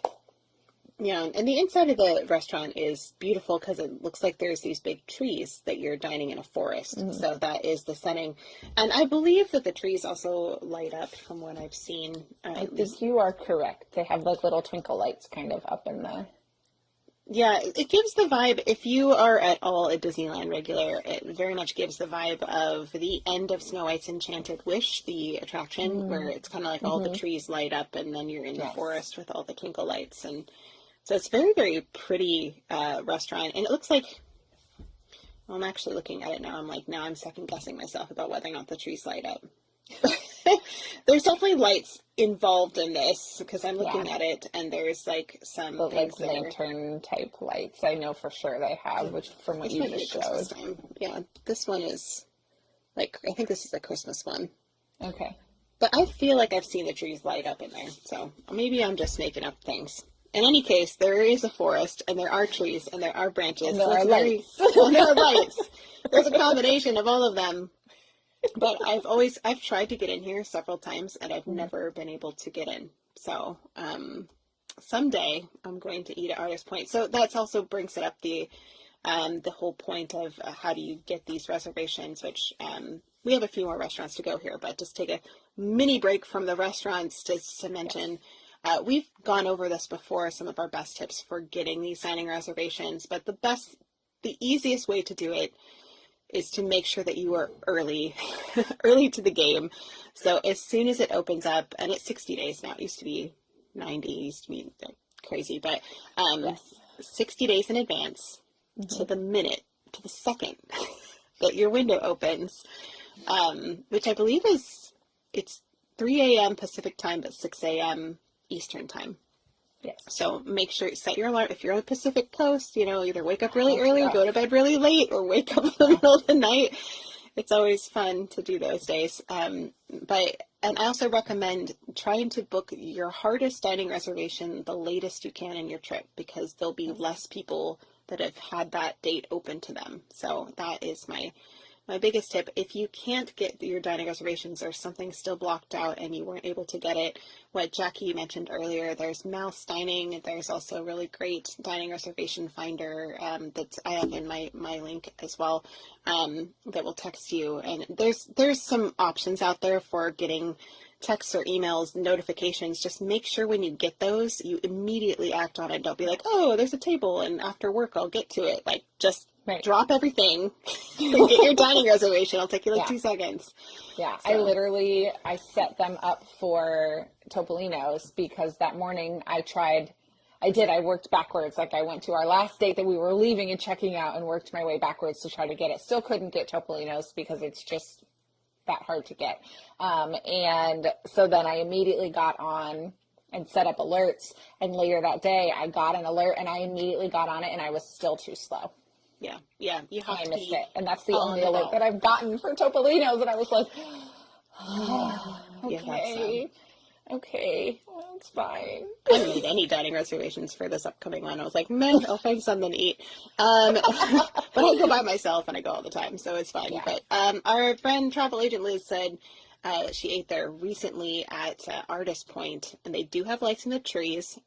They flash red when the evil queen walks in, and so there's some lights in the trees and whatnot. So Oh, thank you, Liz. That's really cool. mm-hmm.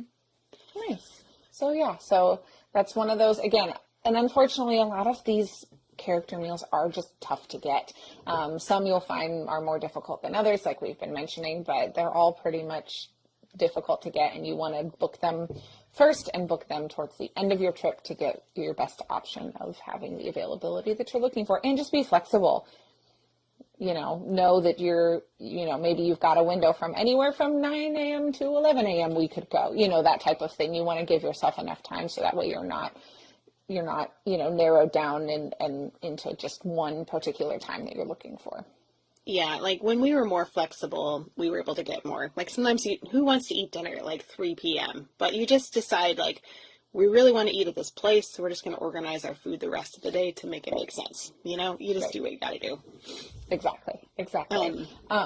Shall we move on to our fave? I think it's time that we go. So this will be our last one in the Walt Disney World portion of this character dining. And Jackie, do you want to tell them our very favorite character dining place in Disney World? That would be Topolino's Terrace at the Riviera Resort. It is the newest of the character meal options at Disney World. The Riviera opened, like mid-pandemic times, I believe, like 2020 at some point. They had a rough time to open that. Yeah, it is so much fun. It is. And it's beautiful.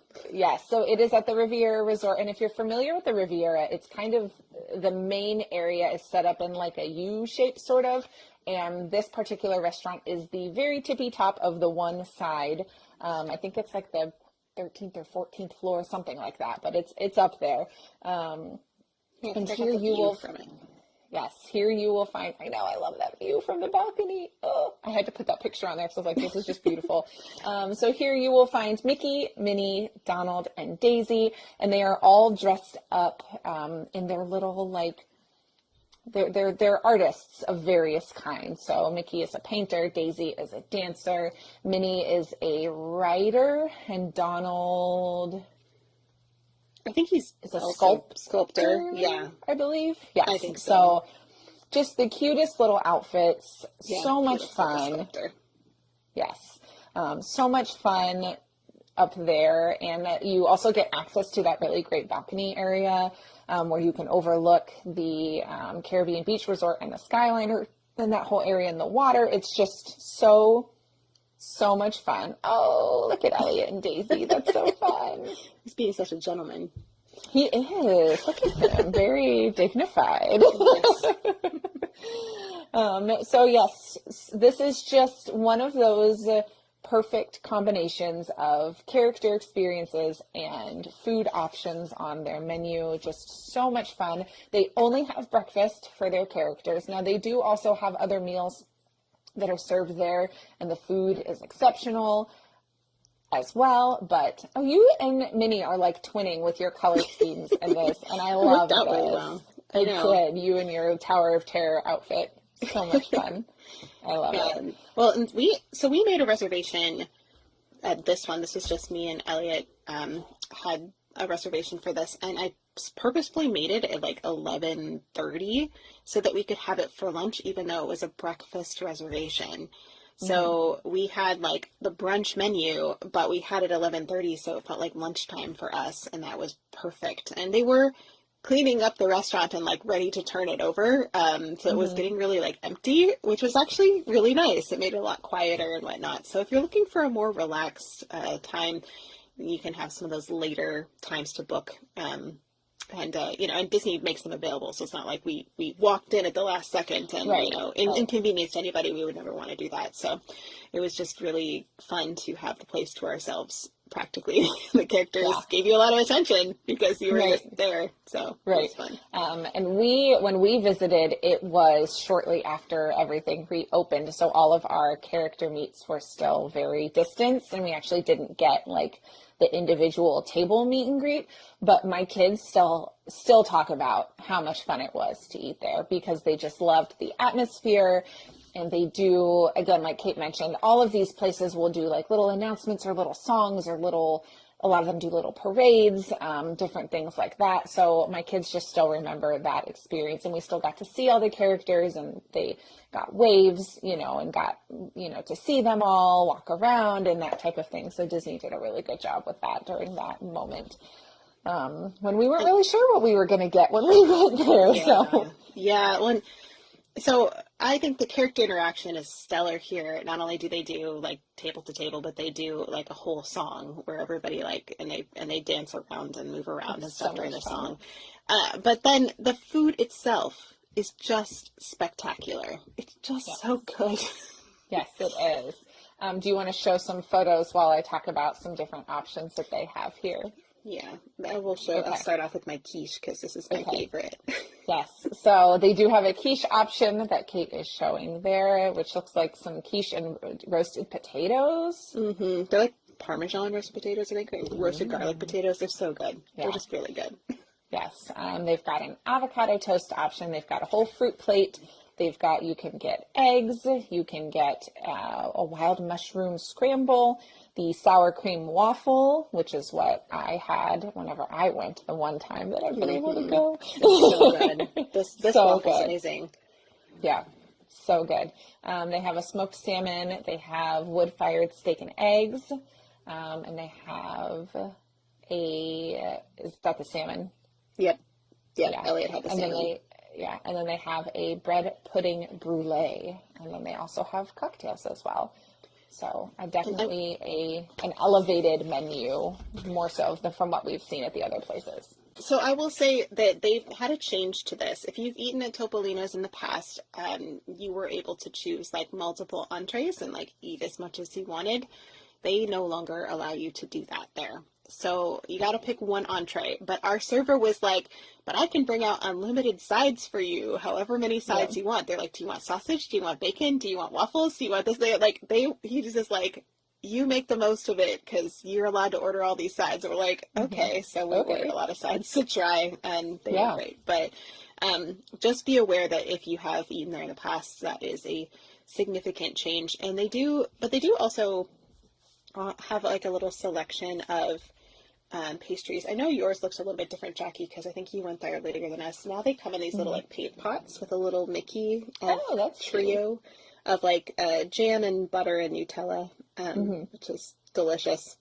And it's usually like croissants and muffins and something else I'm forgetting, like a strudel or something. I can't remember what it is. Yeah. It's like a Danish or something. I think it's a Danish. I think that sounds right. And then I will mention, because I stopped myself before I finished this, the kids do have their own separate menu here as well. They have a scrambled egg option. They have a fruit and yogurt option. And then the best kids option, they have these Mickey waffle dippers, and they come out on the plate that looks like a palette of paint, and they have all these little dipping options, and the one is a Mickey waffle and the other one is a mini waffle, which is just the best. Yes. And then our server in the world. Yeah, our server when we went was so sweet. Oh my gosh. And he was like, here's what you want to get. And he like pre-ordered some stuff for us, because this was, again, back when you could order kind of more than one. That's the steak and eggs that my husband got. But my daughter was under 3, and he brought her out her own whole plate of those little waffle dippers, and like asked what size she wanted. And like, so my kids were so happy. And that's part of it. It was just like a magical experience. And like the server brought like almost like a flight of their different juice options that they had, because they have a lot of like different unique juices there too, which I don't know if you experienced that or not, Kate, when you went. I just got the Pog juice. And they had the Pog juice, and they had a couple different ones. And so they brought out like for all of us, like 4 cups of juice. Like our server was just wonderful. We did a whole cast compliment, multiple for him because he was just so wonderful. But like my daughter got her own plate, and it was just so lovely. And he like made sure that we knew we should like walk out and go to the balcony and take photos. And it was just like, it was such a lovely experience that we had that I feel like it was just so wonderful. Yeah, and they I forgot I was going to pull my little card off the wall. We framed our little Riviera card because it was just so cute. And we got 2 of them. So we framed them. Here, hold on. Let me grab it. So they have these little cards that they give you as well as a souvenir that says Fun on the Riviera, and it has the 4 characters on the front, and then on the back it has like I believe it has their signatures on the back. So it's like as if the character signed it for you. It does. Look. See, we have our little, oh, see my Mickey light. Hold on, let me turn that off so that you guys can actually see. But yeah, we literally framed. I know, and it hangs on our wall in our playroom. Oh, it's so sweet. But yeah, it's got all the little signatures on the bottom of it. So if you couldn't tell by now, we really love Topolino's. I do have a little bit of history of Topolino's, and this one I think is really interesting.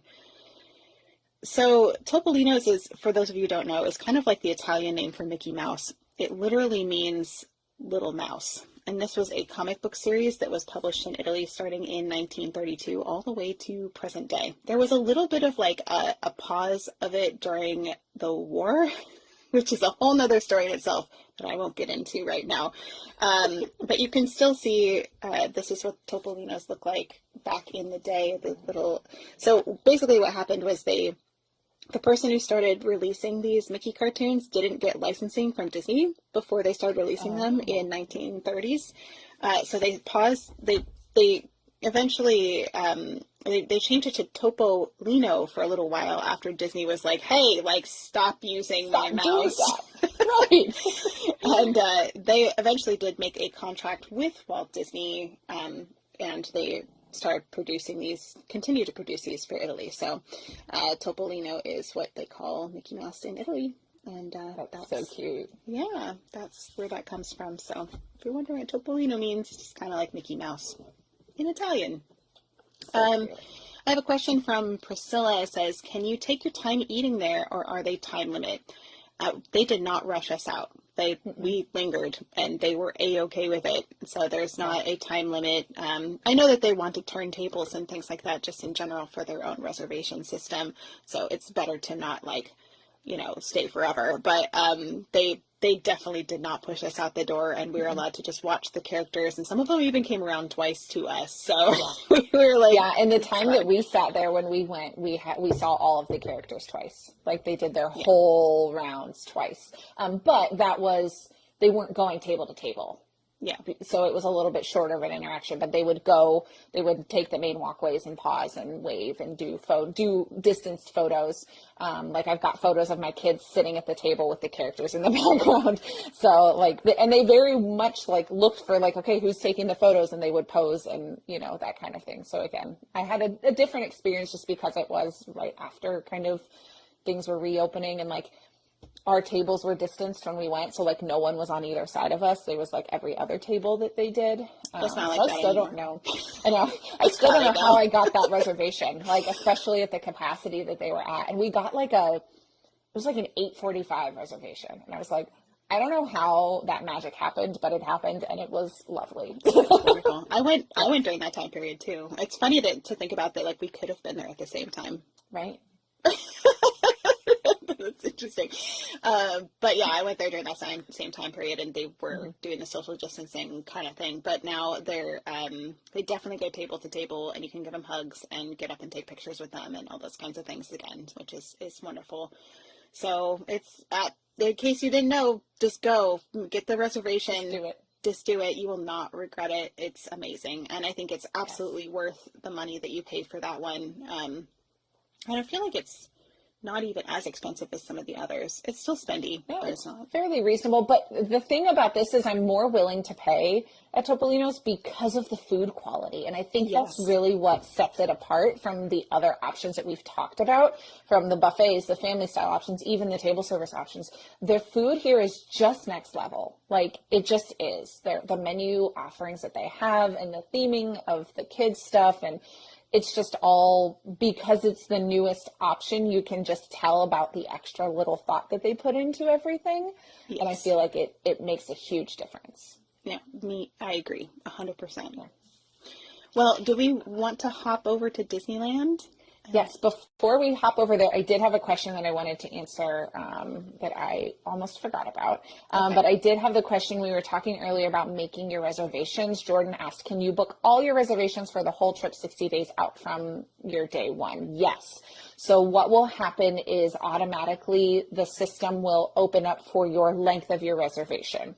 So the day that your check-in day is 60 days away, your entire reservation will open. The only thing you'll have to pay attention to is if you're someone who's doing like a split stay or something like that, you're going to have multiple dates you have to look at. So do keep that in mind. If you're looking, especially if you're doing a split stay, you're going to have 2 different 60-day dates that you'll have. But yes, you'll be able to book for your entire length of your stay. Alrighty. Yes. So shall we hop over to Disneyland then? Yes. And, Let's. okay. So in the park, there's exactly one. There used to be 2, because there used to be another one, character dining, that was over where Lamplight Lounge is now, when it was like Ariel's Grotto. There was a wonderful character dining one that included all the Disney princesses, and that does not exist anymore because it's now Lamplight Lounge. So that doesn't exist. But they did bring back breakfast in the park at the Plaza Inn, which is, I think, easily my favorite character dining anywhere. Well, Topolino's. Maybe not over Topolino's. I think you can go over Topolino's. So in Disneyland. Let's say Disneyland. Okay. This is a breakfast buffet that has the $3 signs, and this is in Disneyland Park.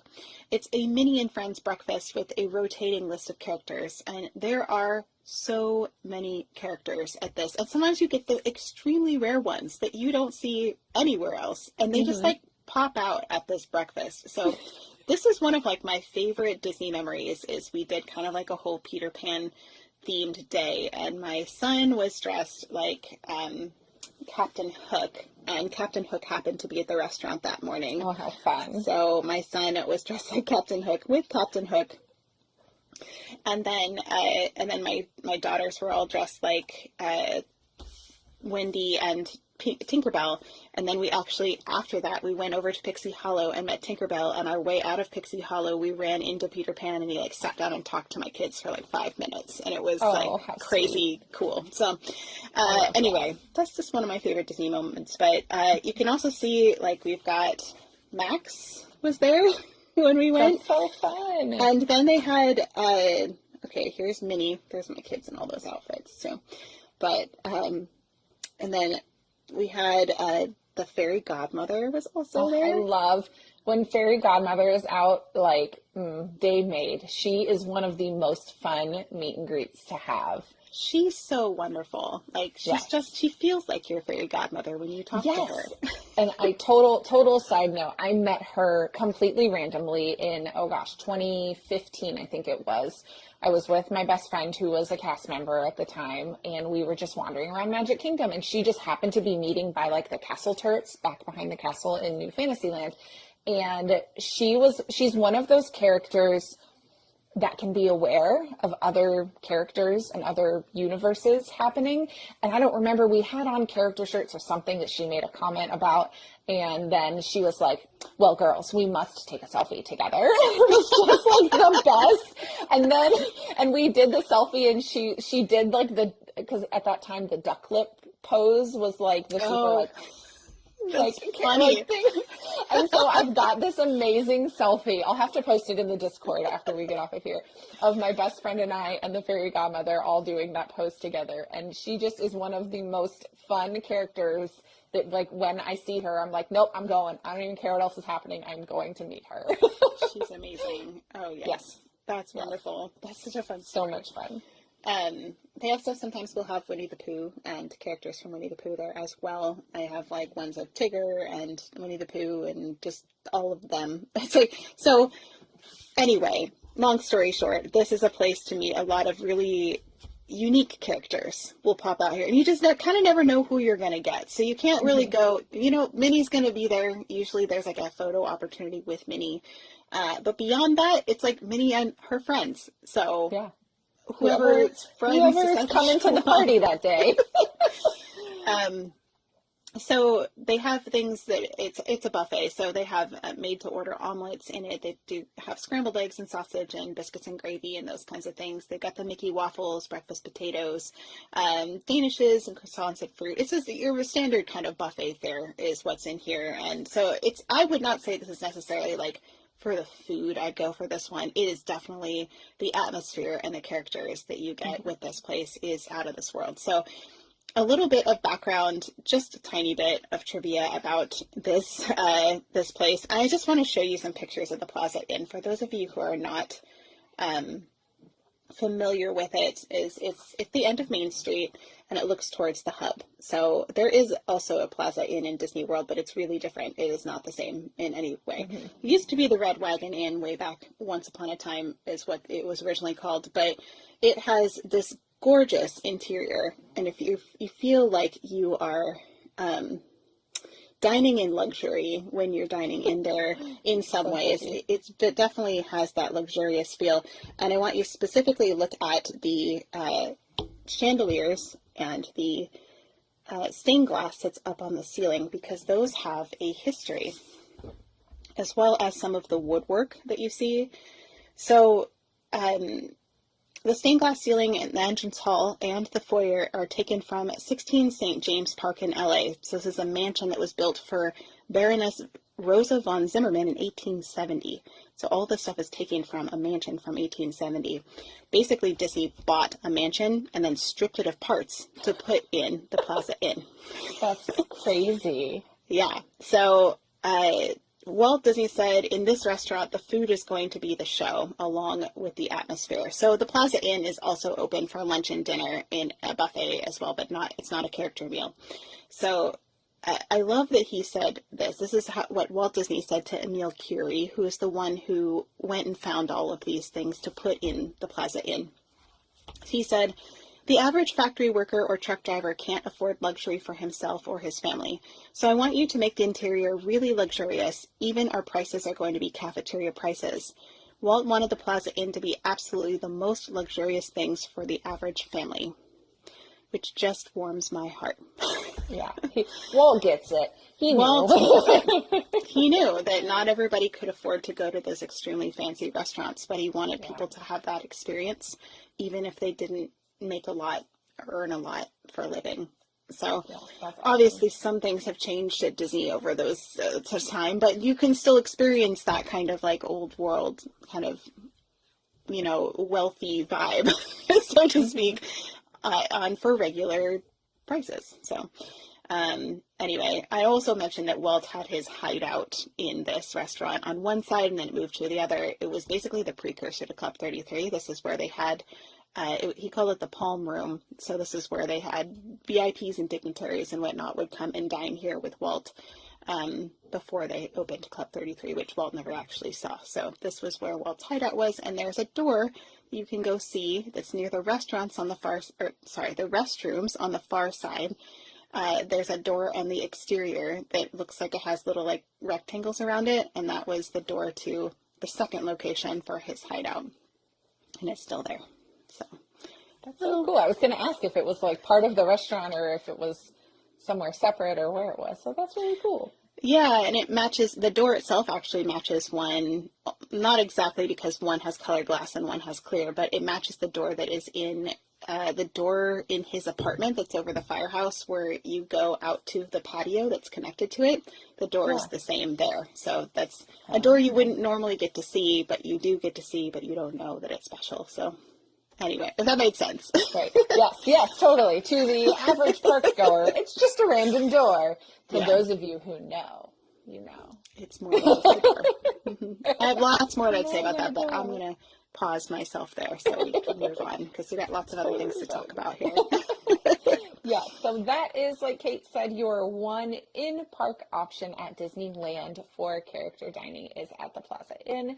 So let's talk about the options outside the parks. Now, as I mentioned at the beginning of this episode, Disney World has a lot more options, but they also have a lot more resorts and a lot more space that they can put these locations. So the list at Disneyland is just shorter because they don't have as many resorts, they don't have as many parks, all of those things are here to take into consideration.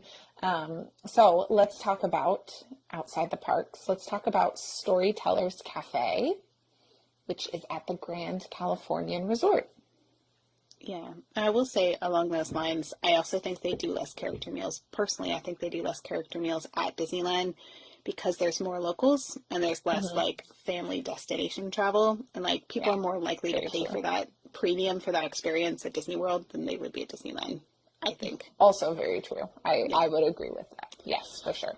But back to Storytellers. So this is in the Grand Californian, and they serve breakfast / brunch buffet for $3 signs. And you'll see Mickey and Minnie, Chip and Dale, and Pluto.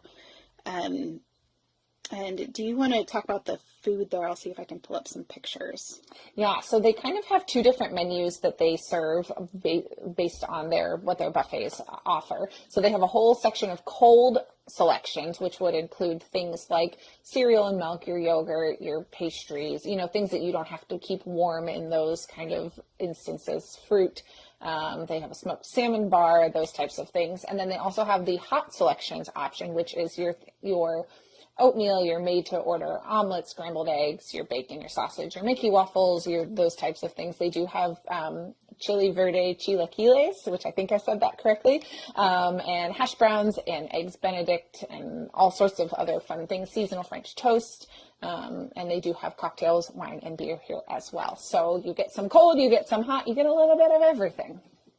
Yeah, here's Mickey looking very ready for an adventure. California adventure. He's like not quite safari, not quite like, but they're very like, in their adventure gear, like I think it's khaki, canvasy looking.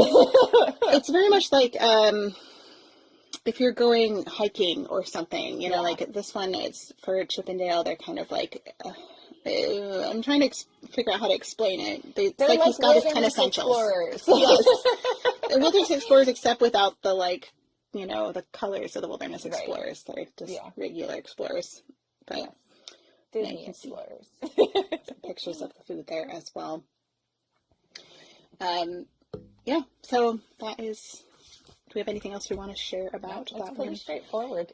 I have eaten there before a long time ago, but it was a different kind of meet and greet, so I haven't eaten at this particular one. And the food actually was very good when we went. It's just been a long time, so I can't vouch for it now. So, fair.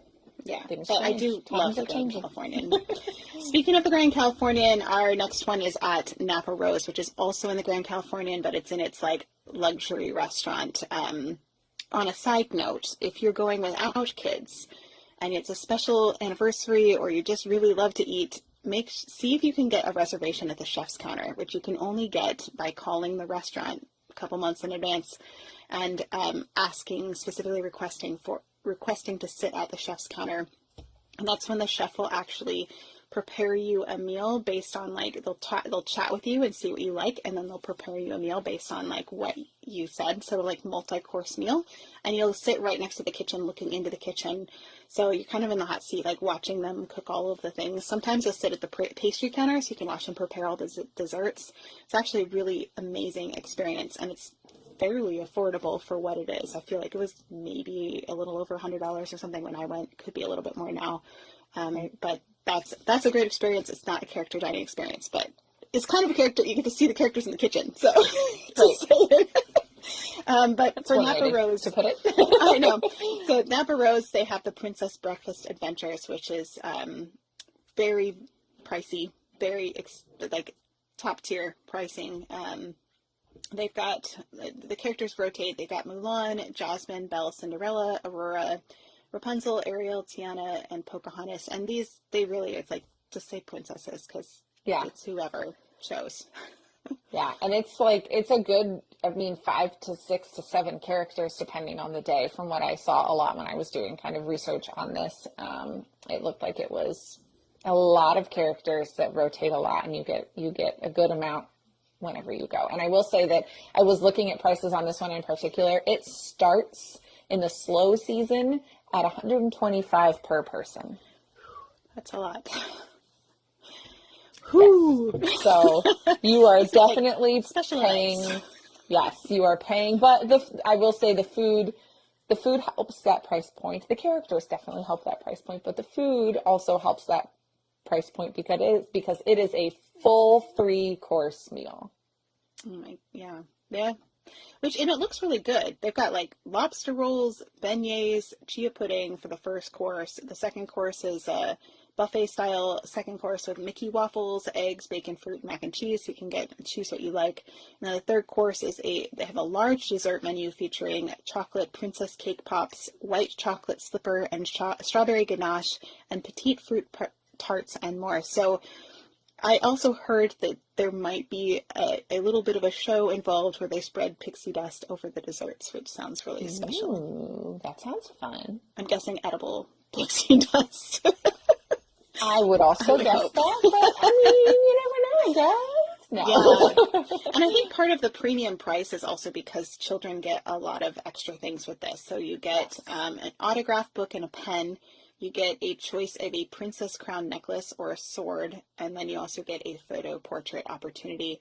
And then adults get a special chocolate to take home. So it's like you get little goodie bags, no matter your age, to take home, which is, I think, is part of why it's a little bit on the spendy side, because they offset that cost. Absolutely. And I mean, overall, again, you're paying for the food, you're paying for the experience, and you're paying for the goodie bags. So, you know, the overall question is it worth it? Well, at $125 per person, that's a question you have to decide. And like Kate said, this is a super fun one for special events or special birthdays or things like that. But definitely need to budget for that if that's something that you want to do. Yeah, for sure. Well, should we move on to our final place to eat? I know. I feel like we've been talking about all of these for forever, but there's so many good options. I know. This is our final one, and then we have a couple of tips for you as well. Let's talk about Goofy's Kitchen. Goofy's Kitchen is a breakfast, seasonal brunch and dinner buffet. Is that what that says? Yes. So they have year-round, they have a breakfast and a dinner. This one was really interesting when I was researching it. And then they have a seasonal option for brunch, but it's not year-round. Like, so right now they have a Halloween brunch that they serve, but that ends at the end of October. And then at this point, there's nothing that is going to replace that. So they have kind of several different price points when you look at that. The seasonal options are more. They are in that kind of $4 sign category, but whereas your standard options that they have are that $3 sign category. So it's a little bit of both depending on what experience you're choosing whenever you go. Yeah. This is located in the Disneyland Hotel. So if you are in Disneyland, this would be at the end of like downtown Disney. You'd have to walk from the parks through downtown Disney, and then it's at the other end. Or if you're in Disneyland and you have park ticket, you can take the monorail out of the park down towards the Disneyland Hotel, and then it's just right around the corner. Characters include Goofy, Minnie, Pluto, Chip, and Dale. And do you want to talk about the Halloween costumes one? That sounds really fun. Yeah, so this is brand new, something that they're doing this year with that seasonal option. So brand new in 2023, they have it where you can wear like Halloween costumes and spooky clothes and get to see the characters in the Halloween costumes there as well. And again, like I mentioned, it's unfortunately the same menu as the standard option, but you are paying that extra price point for the seasonal. Come on, give us some like bat waffles or something. Right, and I will say the dinner did have a few slightly different options when we get to that. I didn't pull the exact menu because it's going to change and rotate seasonally depending on what they're offering. But the breakfast is the exact same when it comes to the standard option and the Halloween seasonal option. but you get to see spooky things and have spooky decor. And this year they ran that from September 21st and it goes through October 31st. So a little over a month that they ran that option. And again, that is something new that they did for this Halloween season. And I'm looking at the menu for breakfast, and it looks like you have a create your own omelet station, of course the Mickey Mouse waffles and pancakes, French toast, all the sausage, bacon, and eggs Benedict, muffins, pastries, desserts, fresh fruit, build your own granola parfait, Goofy's famous peanut butter pizza, which sounds I thought that was interesting. Soft serve yogurt with toppings, and then of course cocktails, beer, and wine. So they have all that for breakfast. And then for dinner, they have a carving station, a fresh catch of the day, seasonal vegetables, salads, fruit, fried shrimp, pizza, mac and cheese, dessert station. It seems kind of like American fare is kind of what you're going for here. And then, of course, they have those specialty menus for the holidays, which is very typical of Disneyland in general to have kind of extra holiday offerings. Yeah. That's very, because they have so many locals, they have to keep it fresh for the locals. Right. So I just wish that they had a little bit more to offer with that seasonal option. But again, it's kind of like they're just testing the water. So, they're trying to see, is this something that people are going to come and do? Is this something that we should continue to offer? All of those things are things they take into consideration. So I guess we'll see if they do anything for Christmas with it, or if they just decide that it wasn't worth it. I guess we'll see what happens. Yeah, they're probably just testing it out for now. It'll be interesting. Well, I think that is all the specific restaurants that have character dining, but we also have some dining tips if you're going to do character dining that I think that we should go over a little bit. Just some general tips. Make sure you tell your server if you're celebrating something. Sometimes you'll get a little extra treat or extra dessert, things like that. And you can, when you check in, you can say it's an anniversary or a birthday or just celebrating. Sometimes I've actually told my server I usually kind of do both just to be sure, because I've said birthday and celebrating and then gotten nothing, or I don't expect things. I'm okay with not having things, honestly. But if it's my kid, I'm going to be I'm going to make sure. Especially if you know that location has done something in the past, that it's something they always do, or, you want to make sure that your kiddo gets in on those types of experiences. Yes, for sure. And also for our anniversary once at Crystal Palace, we got a little heart made out of Mickey confetti around a cupcake for our anniversary, which was really fun. So they'll just do cute little things depending on the restaurant.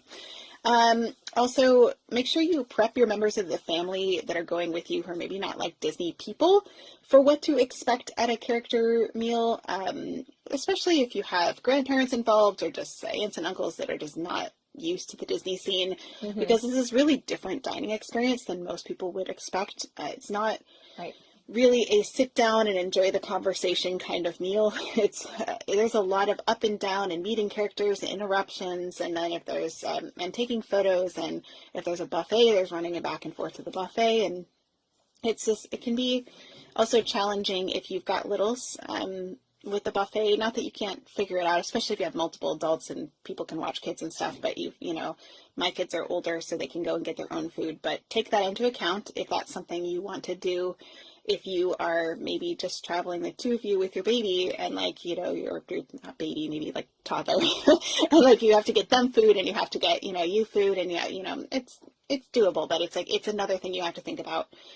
Whereas maybe you would prefer a table service sit down where they bring you food, might be easier. So just keep that in mind. Also communicate with your server if you need to eat quickly and be off to something. I mean, they're not miracle workers, they can only do so much, but if you know that I've got to be at a show at X time because I've got tickets to something or whatever, or you're trying to catch something, just tell them, hey, we're just kind of on a time crunch. Do you mind helping us get out of here as quickly as possible? And they'll try as well as they can. Within reason. I mean, if you're sitting down and your thing you're trying to get to is in 30 minutes, it's not going to happen. No. But if you've got a little over an hour, that's a different story that you probably are going to be able to make that work. So again, within reason. Yeah, and if you let them know, then they'll try to get things out sooner, but they'll also like make sure they drop your check without, like instead of waiting till you're all finished and everybody looks like they're done, they'll drop your check early so you can pay and get out on time and those kinds of things. So, Yes. and some of the character meals do include a complimentary PhotoPass photo with the purchase of the meals. It just depends on where you're going and what that looks like. Some of them in the past you've had to pay more for the photo as well, so it really depends on your location. I do have a couple of tips also for dining with littles. From most of my character dining was with my small children. So I learned you want to seat the kids where they can like get out of their chair and stand up easily with the characters, not like deep in a booth in the back where they all have to like climb out as it takes forever. And also you can put their high chair kind of like in a place where the characters can get to them. If you don't want to be pulling them in and out of their high chair, that's up to you if you want to do that or not. We got tired after a while and we're just like, we're not getting them out again. Right.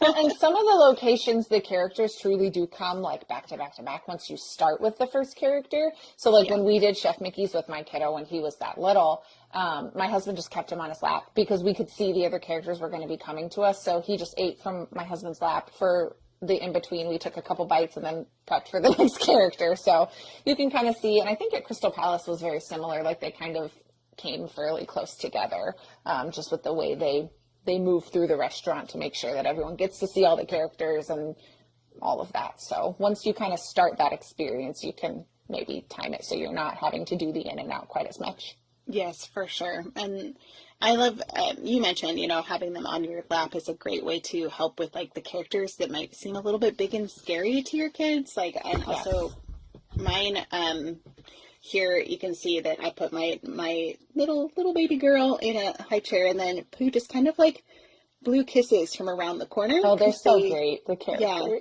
because I also said to the character, I said, she's a little bit scared. And I just communicated that to the character and the handler. I'm like, she's a little bit scared or a little bit shy today. And the character, then they all kind of like kept their distance, but they still waved. And she was just like wide eyes, like looking at them. Yeah. So. And when we took my son to Chef Mickey's, that was like his first character experience that we even tried with him, because we weren't sure how he was going to do. And we kind of like, the characters were so great about just like reading the cues and going with that. Like you can see, if you look at the progression of the characters that we met Mickey first, and my son was very much on my husband's lap. But by the time we got to like Pluto and Minnie, he was down on the ground and giving them hugs. So like, we eventually got to that point. But like the first couple, Mickey and Goofy that we met, were so good about they can read the cues. The more you communicate, the easier it is for them to read those cues. But they're just really good about that too. Yeah. And, you know your children and you can kind of know if there's someone who might be a little bit more intimidated by them or might not, or sometimes they might surprise you as well. But I think that, if you think that your child might not be interested or you've taken them to the parks in the past and they were really scared of the characters, take that into account that like maybe character dining might not be for you in this season. Or maybe you can choose to kind of seat them back away from the characters and just like wave to the characters. There's lots of options to not necessarily get up and have to hug them or be really close to them if that's just like not for your child. Yes, and there are definitely ways that like if you still want your kids to experience that, like you should feel comfortable taking them because there are ways that they're going to be able to interact and still have a good experience. Yes, 100% for sure. I'm just like, if you want to spend the money, but you want your kid to interact with the characters and they're not there yet, maybe wait a year or two before you do it again. And also the same thing we've talked about in our special needs episode. If your child has special needs as well, make sure you communicate that with the handler, and then they usually do a fabulous job of accommodating whatever it is that you need for your child or yourself or whoever you're traveling with. Some other notes with dining with littles: kids under 3 are free at character meals, but you should also count them in your reservation number so that they have enough room for them at the table. So they still count for numbers. And I feel like, I'm trying to remember if Cinderella's Royal Table, you had to pay for them or not. I don't think so, because they're under 3. I don't think so either. But you do have to, I'd have to look into that because it was like, because you do have to pay in advance and you have to pay for a certain number. But I wonder if they I think you have to assign your people in advance too. Do you know how like when you go through the reservation process, you can assign who your other members are? I wonder if you have to assign them ahead of time as well, like in that whole process at the same time. It could be. Or they might ask you the names of the ages of the people at your party. That's a possibility. I just haven't booked one for a child that was under 3, so I'm not sure. Also, other tips is have lots of wipes on hand for messy faces and stuff, because you want to be taking photos, and maybe you want messy face photos, that's fine, but like if you're someone who's like prefers a clean face, I like having just a thing of wipes sitting on the table to just easily kind of wipe things down before the characters come. And it's great for sticky hands too, because if they're gonna give characters hugs and stuff, it's just like, I don't know, for me, I'm like, I just want to be polite and not make their costumes all sticky. Right, yeah. I mean, that's fair. I think that's a valid concern to have. Also be mindful of what is in your photo. If these photos are like, some people are more cavalier about this, like, I don't really care, it's just for me and for fun, but if you're like, I really want this to be something I can share or frame or something, just as a more of a photography point of view, be aware of what's behind you, be aware of like if there's a bunch of dirty dishes on the table, just try to stand in a spot where maybe, or to frame it so that it's better. It's very easy when there's so much happening in there to forget to like pay attention to what is in your picture. Absolutely. It's funny because I read that note that you put, and then when I was looking at my pictures from Chef Mickey's, I was like, oh, we clearly didn't care. Because we've got pictures of like all of our empty dishes and stuff. It's like, oh well, it's fine. I think I have one with my daughter that has a bunch of like shrimp shells in front of her, and I was like, I look back on that now, and I was like, oh well, she loves eating shrimp, so that tracks, that's her whole life. So, but that's more personal preference. It's not a must do, but. And I think the next note that I see is super important, that strollers are not allowed in the restaurants. So you will have to park them outside or right outside the entrance depending on where you are, will depend on where you park. Like at Chef Mickey's, they have a whole row outside the restaurant you park at. Crystal Palace has parking right outside the door. It just depends on where you're going. But you will not find you will not be able to bring your stroller inside. No. And if you're going to be in the restaurant for a while, which is likely because they're usually longer dining experiences, if you're in Florida in particular, just make sure you put a cover over your stroller before you go in to dine, because there's so many times I have walked outside and it rained while we were there and poured and our stroller is absolutely soaked. So don't do that. Put a cover over your stroller just in case it might rain, because that weather moves through so quickly in Florida, and it can just rain on the drop of a hat. So better to not have a soaked stroller to have to put your kids back into. Right. And also think about what from your stroller you may need during your meal too, because like for us, for example, the way that we pack our bags, and I've talked about this previously, but the way we pack our bags, like I would need to make sure we brought our entire bag in with us, because that would have like the changes of clothes and the wipes and things like that. Like if we had spills, if we had accidents, if we needed the wipes to clean hands and faces, that's all in that bag that typically would stay in our stroller. But in this type of an instance, I'm going to want to bring it in with me. Yeah, that's a good point. Other notes that I have kind of just a little bit of character dining etiquette. Just keep an eye out if a character is headed your way. Just be mindful of like that they might be coming soon. So don't use that moment to then get up and go get something from the buffet, because it's, because then you have to like maybe call a member of your party back, like, you can get back over here so we can get, meet Mickey or whatever, just kind of, it just speeds things along for everybody, just to be respectful that way. And also prep any, autograph books or cameras or phones or whatever you've got ahead of time, just so that they're out and ready, so you're not trying to dig in your bag and making characters wait. That's just kind of a politeness for everybody else who's also waiting for characters to come to their table. And also just remind your kids about character etiquette, which I think is good outside of character dining, just anytime, remind them to be kind to characters and no hitting and pulling and things like that. And I always made sure my kids' hands were clean. That's maybe just a thing for me. I don't know. But, and then also saying thank you. I think it's a good thing, just as a mom thing to remind them to do.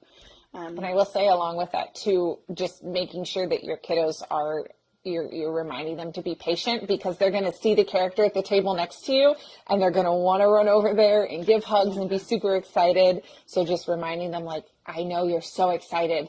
It's almost our turn. We've got to let those other friends have their turn first. Our turn is soon, just kind of coaching them through that too, can be helpful, because I know there have been times where I have like grabbed my kids like, okay, it's not our turn yet. Hold on. We got to wait.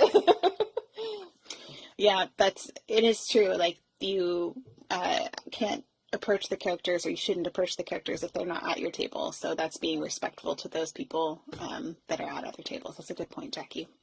Yeah, so absolutely. And it's hard. I get it. Like, as an adult, I'm like, they're right there. They're right there. It's so but true. We all have to practice our patience and wait our turn. It's true. It's really interesting with character dining as we kind of wrap up this section. I think that character dining is probably not one of my husband's favorites, because he really doesn't like our conversation getting interrupted like every couple minutes. He's a good sport about it, and we still go and whatnot, but he's like, he wants to sit down and like really enjoy our meal, and that's not what this is about. So much as it's meeting the characters. So, having expectations going into it of like, this is what this meal is about. We can maybe have Elliot's over here saying, I like characters. Called out. I wasn't saying he doesn't like character. I wasn't saying you don't like characters. Okay. I'm going to stop talking. We know that Elliot is a big foodie and likes to enjoy his meals. So he likes to have that whole experience, and the characters can be viewed as a bit disruptive at times. Yes. But you just got to know that that's what you're getting when you go into it. He's laughing, so we're okay. I know. Woo! You've been here. That's too funny. So overall, I mean, the overall question, is it worth it? There's so many factors that go into it. What characters are you wanting to see? What is your price point? What does your budget look like with all of that? Where are you going to be? Do you have time in your schedule based on your other priorities for the day? Those are all things to consider when determining whether or not it's worth it. Our goal here, like I mentioned at the beginning, was just to give you the information, which I feel like Kate and I are very good at giving you the information to let you decide whether or not it is worth it for your particular family on this particular trip with this particular itinerary and group of people. Yeah. I think it is, personal preference too. And you might go to one and be like, this is the best thing ever. And then next trip schedule like all the character meals. Or you might go to one and be like, it was great, but maybe like it was a little bit, it wasn't for us or whatever, and then next time you don't schedule one, you schedule table service or just quick service or, so I think it's sometimes you have to try it to see if it's for you or not. But it is really fun to get that extra special character interaction where you get more time with them and you don't feel like you're still a little bit of a time crunch because they've got to move on to another table, but you have a little bit extra time. So you can take a few more family photos and it feels more relaxed in that way. So anyway, I love character dining. I just, I think it's a really interesting, unique experience that Disney offers. And I'm glad that we got to explore all the different options. Now I want to try a couple of these, quite honestly. Well, and we are like, we love character meals, but our budget is just not to the point where we can do them as often as we would like. So it's kind of like an every other or every third trip for us, because when we go, we try to get as much done in the parks as we can, and that's just the way we do. And the way that we budget, we tend to save more on food by packing lunches and eating breakfast in our rooms and those types of things. And even when my husband and I were just planning for our upcoming trip in November, it was, okay, we're going to lay out our options. We're going to try a few new places, but we're still only going to eat out and purchase one meal a day, and the other two are going to be in the room. So like, that's just how we do our budget. So when we look at character meals, it's like, okay, let's look at the price. Let's look at what option we want for the price that we want. And some of those buffet options are what we end up with because that tends to be on that lower end of everything. The year we went to Topolino's was a splurge for us because that's not something that we typically will do. But it's one of those things where now that we've been there, it's like, okay, if we can get Topolino's, we'll figure it out. I hope you do. I hope you do. And, I know. We'll see. We'll see and what it's, happens. a lot of the money saving things that we've talked about for dining, like splitting meals and stuff, you can't do at these places because it's a per person charge. And so that it really is a splurge in like every sense of the word in a lot of ways, especially those top tier ones like Cinderella's Royal Table.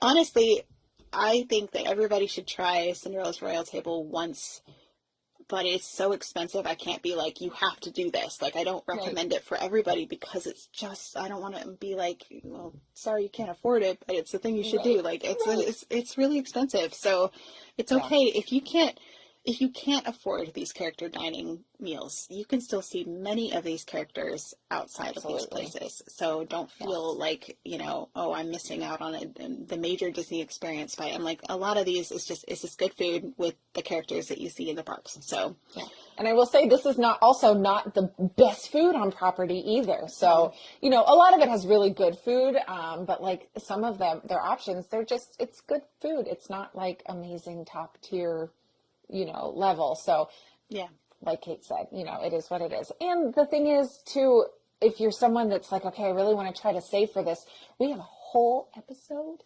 on how to save money going to Disney. I love how you like whispered that. It's like, we have a whole episode. We have a whole episode. So if you need more tips on what you can do to save money, like discounted gift cards and where to splurge and where to not, and those types of things, go check out that episode. We went over several different options on how to save, and maybe that will help you. And yes, Maria makes a really good point on my side. Should you just do one per trip if you choose to? Or like I said, we don't even do one per trip. The last 2 trips we've taken, we haven't done any character meals or table service. So you just got to kind of plan accordingly. Yeah, and I think, it also, you have to account that it takes a lot of time as well. Budget not only your money, but also your time. These meals are not in and out quick service meals.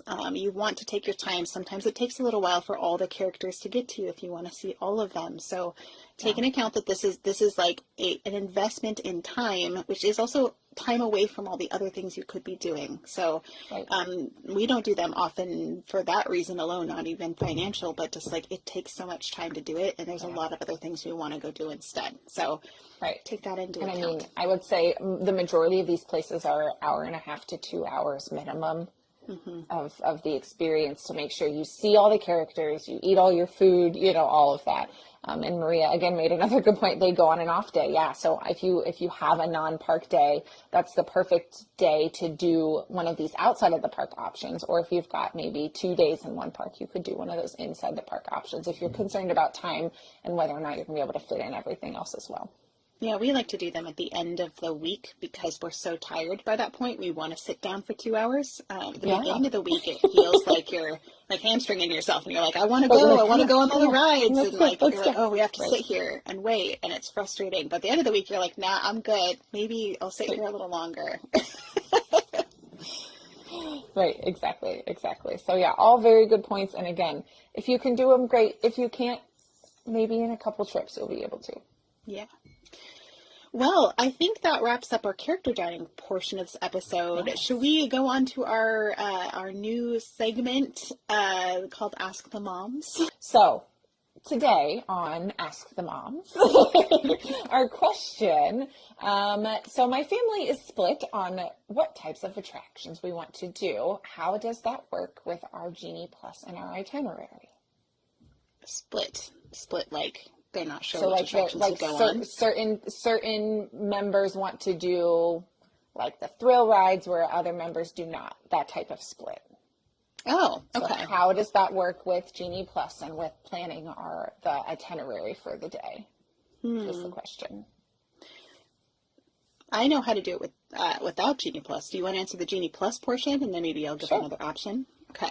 Yeah. So Genie Plus is very fluid and flexible in that aspect of Genie Plus, because you can individualize everyone's bookings. Now, the tricky thing with that becomes getting the times to align or making the times all make sense.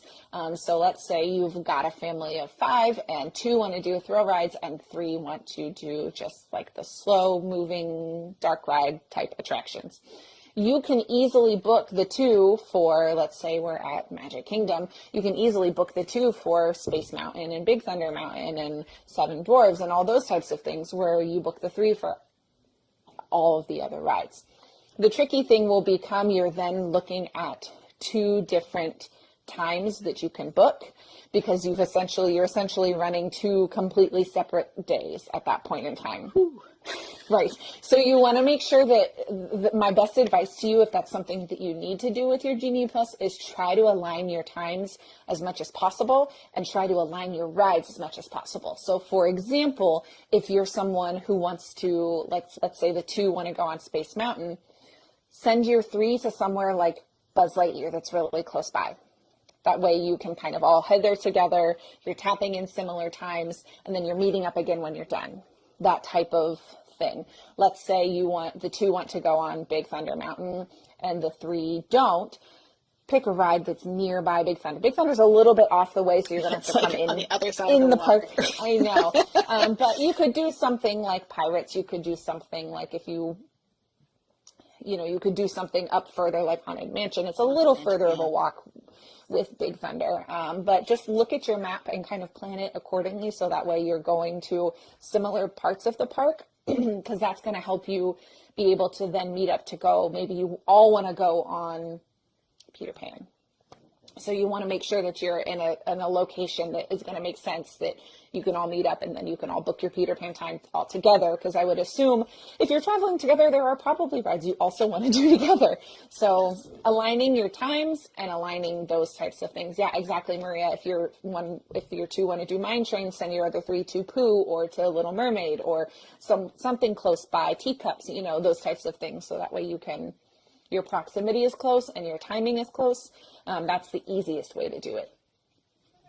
Yeah, that's, I think I agree 100%. And I would say if one of you has Genie Plus and is going towards something like, let's use Big Thunder again. So, let's say if you don't want to use Genie Plus for both of you, but this group wants to go on Big Thunder, but the other one doesn't. You could go to like Country Bear Jamboree or whatever. Just do something nearby that doesn't require Genie Plus while you're waiting, because there are a fair amount of attractions that don't require that, or maybe Small World, if it's slower, is like sometimes it's close to 10-minute wait or whatever, so you could do that while the other person is on something that's bigger. And I think that just finding something really fun to do while you're waiting. Sometimes it doesn't even have to be an attraction. Sometimes you grab a snack or like play on a play structure, depending on what park you're in. So that's usually what we do. And so that way what you book for your Genie Plus next, you don't even have to worry about like the windows lining up or these people are done with that ride and now we can all book something together. We're all eligible, right? Yes. Right. And just make sure if you do that you're only booking for the people that are going to physically use their card or their Magic Band or their phone or whatever to tap in. Yes. Because if you have lingering passes that don't get tapped in for the people who didn't ride, it becomes more complicated, because then you got to cancel stuff before you can book and all that. So you just got to make sure you're really careful about that. And if you're someone who is trying to do that and you're going to have to do that on your park days, send me a message. I would love to help you hash that all out and figure that all out. That is what I love to do. I love to help people plan their park days. So I'm more than happy to sit down and help you figure out what makes the most sense for your particular situation. Yeah. And I believe we do have an episode coming up somewhat relatively soon where we're going to talk about split groups, split parties, right? We are. Let me figure out where that is. Do you want to talk about what you would do, anything different without using Genie Plus? No, in probably. that particular instance? It would be similar, if you had to wait, but Mm-hmm. you would have to do more rides because, if you didn't have Genie Plus and you had to wait for a long time, if it wasn't, say, first thing in the morning, it might be 60 minutes or whatever, 45, 60 minutes before they're done with that large attraction. So then, you have more options that way. Maybe you go see some characters, maybe you sit down for a show, maybe find some things to do. And it might be 2 or 3 rides instead of just one, but Right. pick the things that you think those people who are on that ride have no interest in doing is my best advice.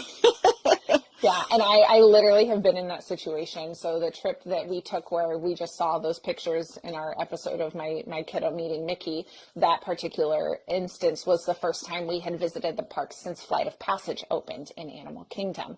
At that point, there was no individual lightning lane. There was none of that at that moment in time. So my husband and our 2 friends we were traveling with were wanting to do Flight of Passage. So they rope dropped Flight of Passage.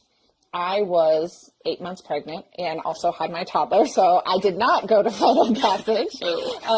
And so my son and I just enjoyed, we walked around Pandora. He played the drums in Pandora. We went and walked around all of the animal trails. We went into Dinoland and did Triceratops Spin we met Chip and Dale, and we did all those types of little things. But there were a couple instances where I would text my husband hey, is this okay if we do this without you? I want to make sure that you're okay with us doing this without you. And he'd be yeah, go ahead. And then some of the things were we're going to do this, but we'll come back and do it with you again, a second time too. But yeah, communicating those types of things I think is super important when it comes to that too. 100%. I agree. Well, this episode was a lot of fun to go over all these different characters and opportunities to dine in all these different places, both Disneyland and Disney World. Do you have any final thoughts here, Jackie, as we wrap up? Are we talking about what we're doing next week? So let's talk about what we're doing next. We are going to be, I'm excited for this one, we are going to be covering a topic, fighting holiday crowds at the parks and what that looks like. So timely. I know, right? So I think that one will be good. So that is our next topic coming up. And again, you can always find our previous episodes and all of our other content. We do pull clips from those episodes and things like that to post on our other content. You can find us on Instagram, on YouTube, on Facebook, on all of the things. We are everywhere. We are everywhere. But we do primarily we do our lives here on TikTok and record our podcast this way. So that is the best way to get the info first. If you're someone that wants to know immediately right away, you can find us here on TikTok on Thursday nights. Yeah, and we do have also Mom Street merch. Jackie and I are both wearing our Mom Street USA shirts, but we've got hoodies and long sleeves and all those kinds of things, stickers. We've got a lot of Mom Street merch and some new Dad with a Plan and Mom with a Plan shirts that we just released as well. That is actually over on my website, DisneyCicerone.com. There's Mr. Link in bio for that, for our merch. And I also do want to mention, because I don't often talk about it on here, but I feel like I should mention it, that Jackie is a travel consultant. I am a content creator, but I'm also an author. So I have published 2 books that are on Amazon. One is a nonfiction that is called A Glimpse of the Magic, Finding Ourselves in the Disney Story. And it's more of a collection of writings about how we experience the Disney parks, and including some obscure Disney history in it as well. So that's a nonfiction. And then I just recently published my first in a series of fiction books. This one's called Where the Fireflies Dance. It's based on Disney live streamers who are history nerds who fall in love in the shadow of Sleeping Beauty Castle, but with one of them hiding a dangerous secret, their fairy tale romance might just unravel into an unhappily ever after.